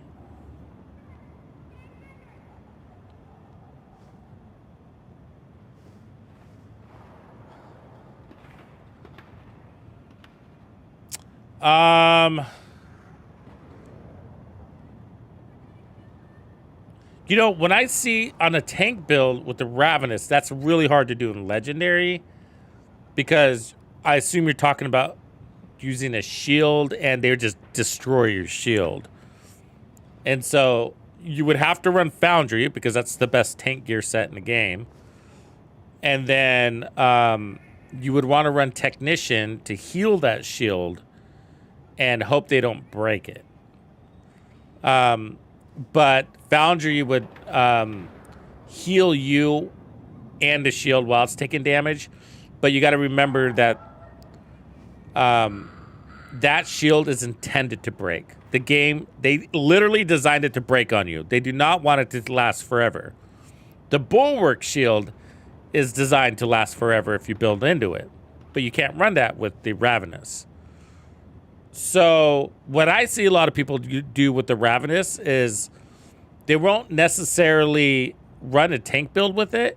They just slap it on as a secondary weapon and use it against Warhounds and Chungas whenever they come around. You know what I mean?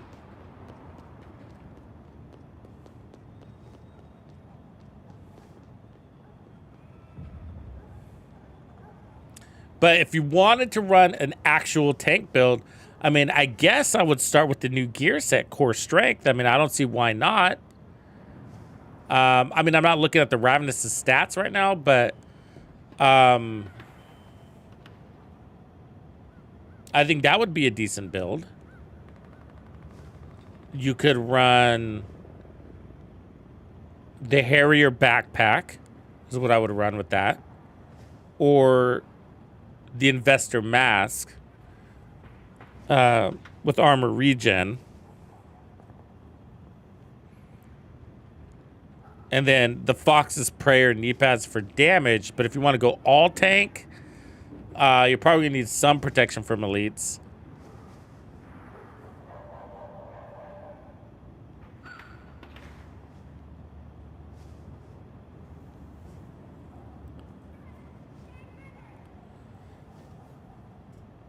Yeah, I don't think that Toasty guy, I don't think he makes that many videos, right? I think he just posts like speedruns is all he does. I don't know. I don't see his videos either, actually. I've never watched a video of his before. I just saw this escalation videos pop up recently. He's been posting those.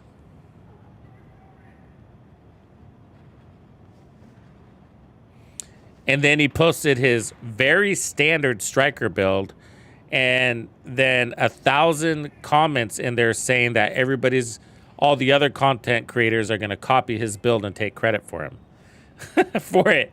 And it was a very standard striker build. And I was just like rolling my eyes and be like, oh God, I guess we can't create a striker build anymore because unless we credit Toasty for it. God, you know what I mean? So toxic. Gotta love it.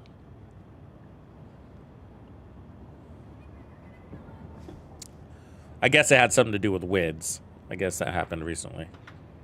I think Toasty put out a build and then WIDS took credit for it and didn't give it away. And I think he applied it to escalation exactly how Toasty was using it in escalation. But I think it was just a striker build, you know. I know, secret is out.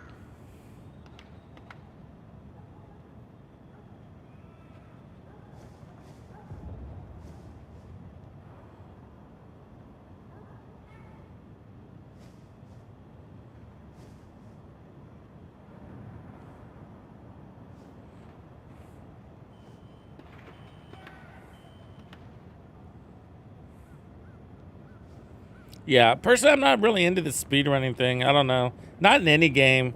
I mean, there's people that do it in the first Descendant, and I'm just not impressed or excited to even know about it. You know? Like, I've seen some people do some amazing things, and while speedrunning, that's cool. You know what I mean? Like, I remember seeing, like, the first time when I witnessed, like, aggro being one shot from speedrun tactics, you know, where two people will whip out their nemesis at the same time and both will shoot him in the head at the same time while somebody overcharges the Achilles pulse. You know, that's like, oh wow, the amount of times they had to do that to get it right was damn interesting. You know what I mean? And it just makes me think, like, how many times do they spend? I mean, this is what happens to be a speedrunner. You got to call up your buddy. You say, what time are you going to be online tonight? And they'll be like, okay, cool. And you got to arrange all of your buddies to be on at the same time. You know what I mean? And play the same mission over and over and over again. And that's, I mean, that's why I just can't, it doesn't interest me to do that. You know what I mean? Not saying I would even be good at it. But you see it in the first Descendant where these dudes will play these boss fights and kill them in like 15 seconds. And then they'll spend 2 more days, 8 hours a day, fighting the same boss to then post a video saying, I got it down to 13 seconds. I'm like, oh my God, who fucking cares? You know? 15 seconds, 13 seconds, like who fucking cares? Like, you know, just say, you know, sub 5 minutes, cool. You know what I mean? Like, just stupid. It's just, I don't know. I feel like there's so much more to video games. But everybody enjoys games, I guess, in different ways. But, you know, I just hope that the games that I love have more to do than just fight one mission over and over again. But I think that, you know, once you got your characters leveled up and there's nothing else to do, I guess I could see the appeal there. It's just like, well, I still love this game. There's nothing else to do. And I've been there. That's how I got into solo legendaries. You know, there wasn't shit else to do. The game was dead. We didn't have new seasons. They were recycling seasonal content. You know what I mean? I was like, well, I guess I'll do solo legendaries. That looks kind of cool. You know, I guess. And it was a nice challenge. I like the challenge, you know.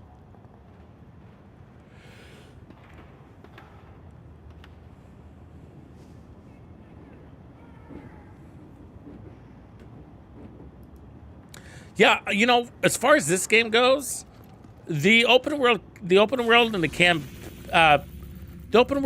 it's really interesting. So the open world feels like there's lots of activities, but it kind of feels like the Division 1. Like, it kind of feels airy like that. You know what I mean?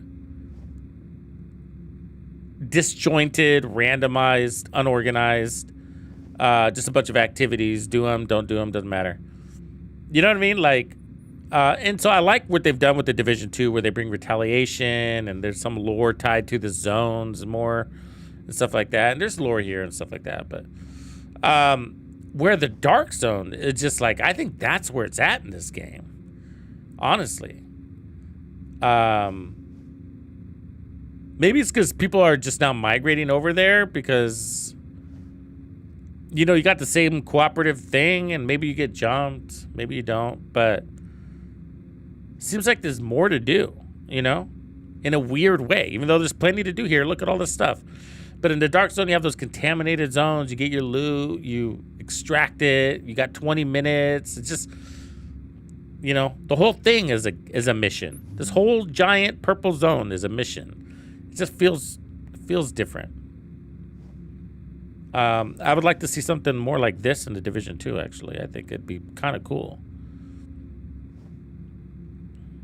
You know, my prediction on this Dark Zone is that it's going to be way more cooperative than PvP. And I think there will be PvP, and people will really get into it. And I think it'll be fun, but I think it'll just be probably random bouts of PvP where people are just looking for a little action. But, you know, to jack your loot, I don't think anybody's going to care. There's enough loot floating around. Where in the Division 2, the loot drops kind of suck in the Dark Zone.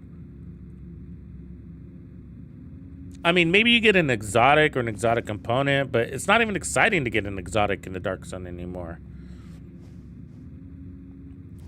You know, it's just going to become an exotic component.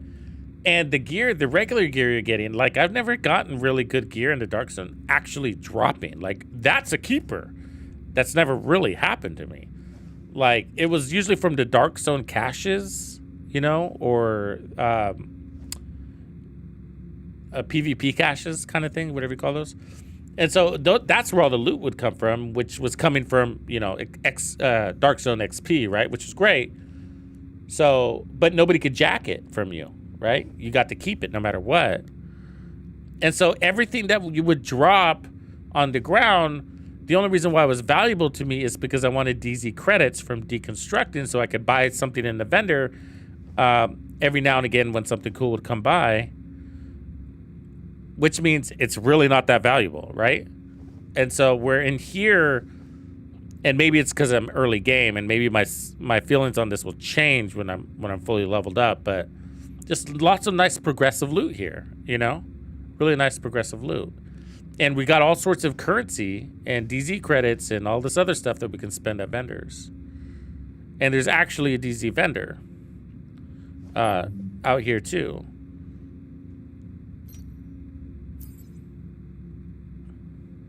Let's take a look now that I think about it.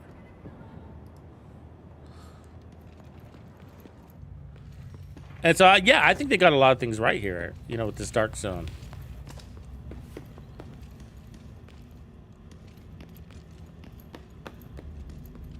And the combat feels great. So I think what they just need to work on with this game is menu clunkiness. And boy, do they have some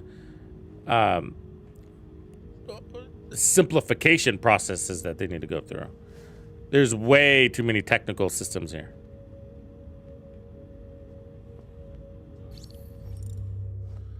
So we got 2,000 rubbles. And then there's limits to this stuff, apparently. And you got to be at level 30 to get those. But smart chipset, you can purchase.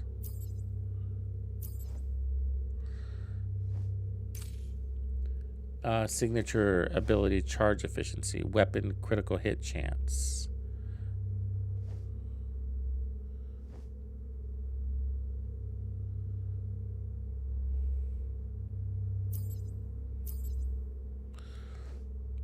One of the difficult things when you start a new game like this is trying to figure out.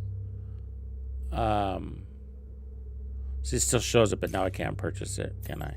Yeah, hit the limit. Is like how many variations of these exist? Am I buying? You know, so my point is, like, once you have 6 protection from elite mods, as an example, you don't need a 7th one, right? And so I'm wondering, is it going to be like that here, where you, once you have 3 purple of those mods, you don't need any more of them, because from that point forward, you just need to level up, because you can upgrade those. So you got the 3 that exist in the game. You don't need 4, just level up to 3. Or are there these infinite possibilities of stats? And it, you know, and if there are infinite possibilities of stats, which I think there probably is, then that's going to lead to, again, that buyer hesitancy. It's like, well, I don't want to level this one up. What if I get a cooler one around the corner? Oh, boy.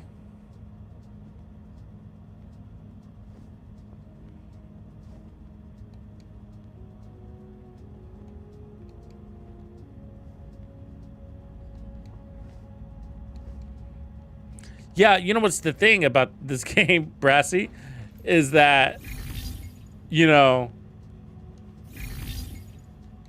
I don't know how long it really took them to make this game, but for the last couple of years, they weren't working on it, right? It was just like sitting around thinking about being canceled. Or something, who knows, right?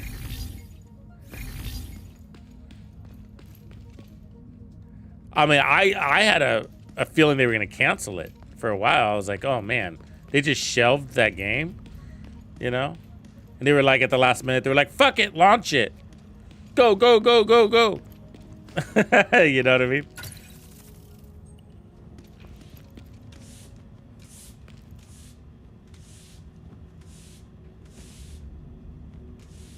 Does this remind you of the old school Division? Oh, there's an improvement station. Have we seen this? Recalibration, improve. Oh, so you can increase the level cap. And you need this to do that. All right, I'm not really interested in that. I'm not too sold on the M700. So basically, if you really love this weapon, you can just upgrade it as you go. And I think these are really common materials, I guess. And then just keep leveling it and upgrading it until you get to, what's cap? 40? 30?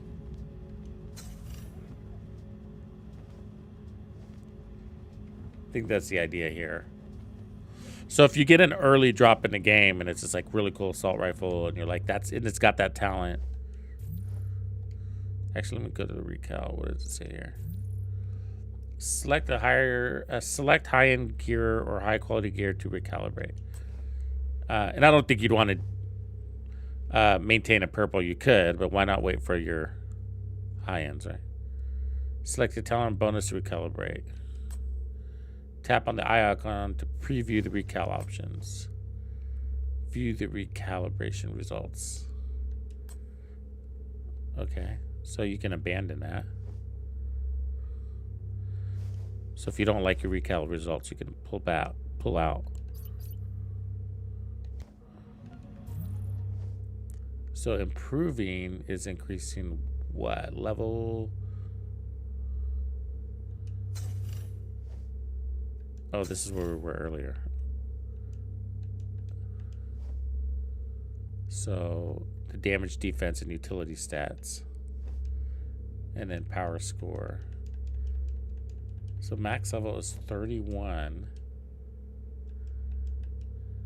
But what level am I? I'm not level 31. I can go all the way up to 31. I'm 21. So I can boost my weapon to level 31, but I'm only 21. Well, weapons level separately than your agent. How does that work? I guess that would be the armory I need to check out. Where does it show that?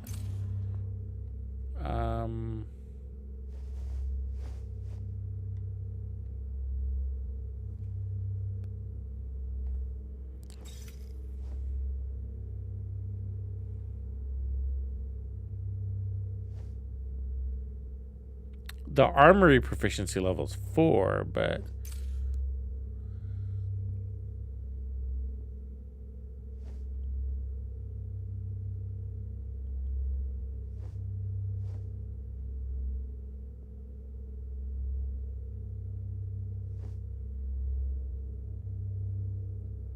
Rogue Trooper, yeah, that's true. It all starts off as fun and games, huh? Until some cheap bot comes and fucks it up. Is that what you're saying?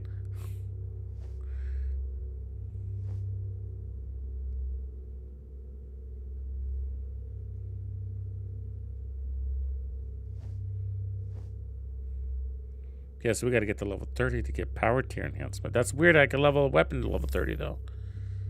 And then there's this shit. Don't even get me going.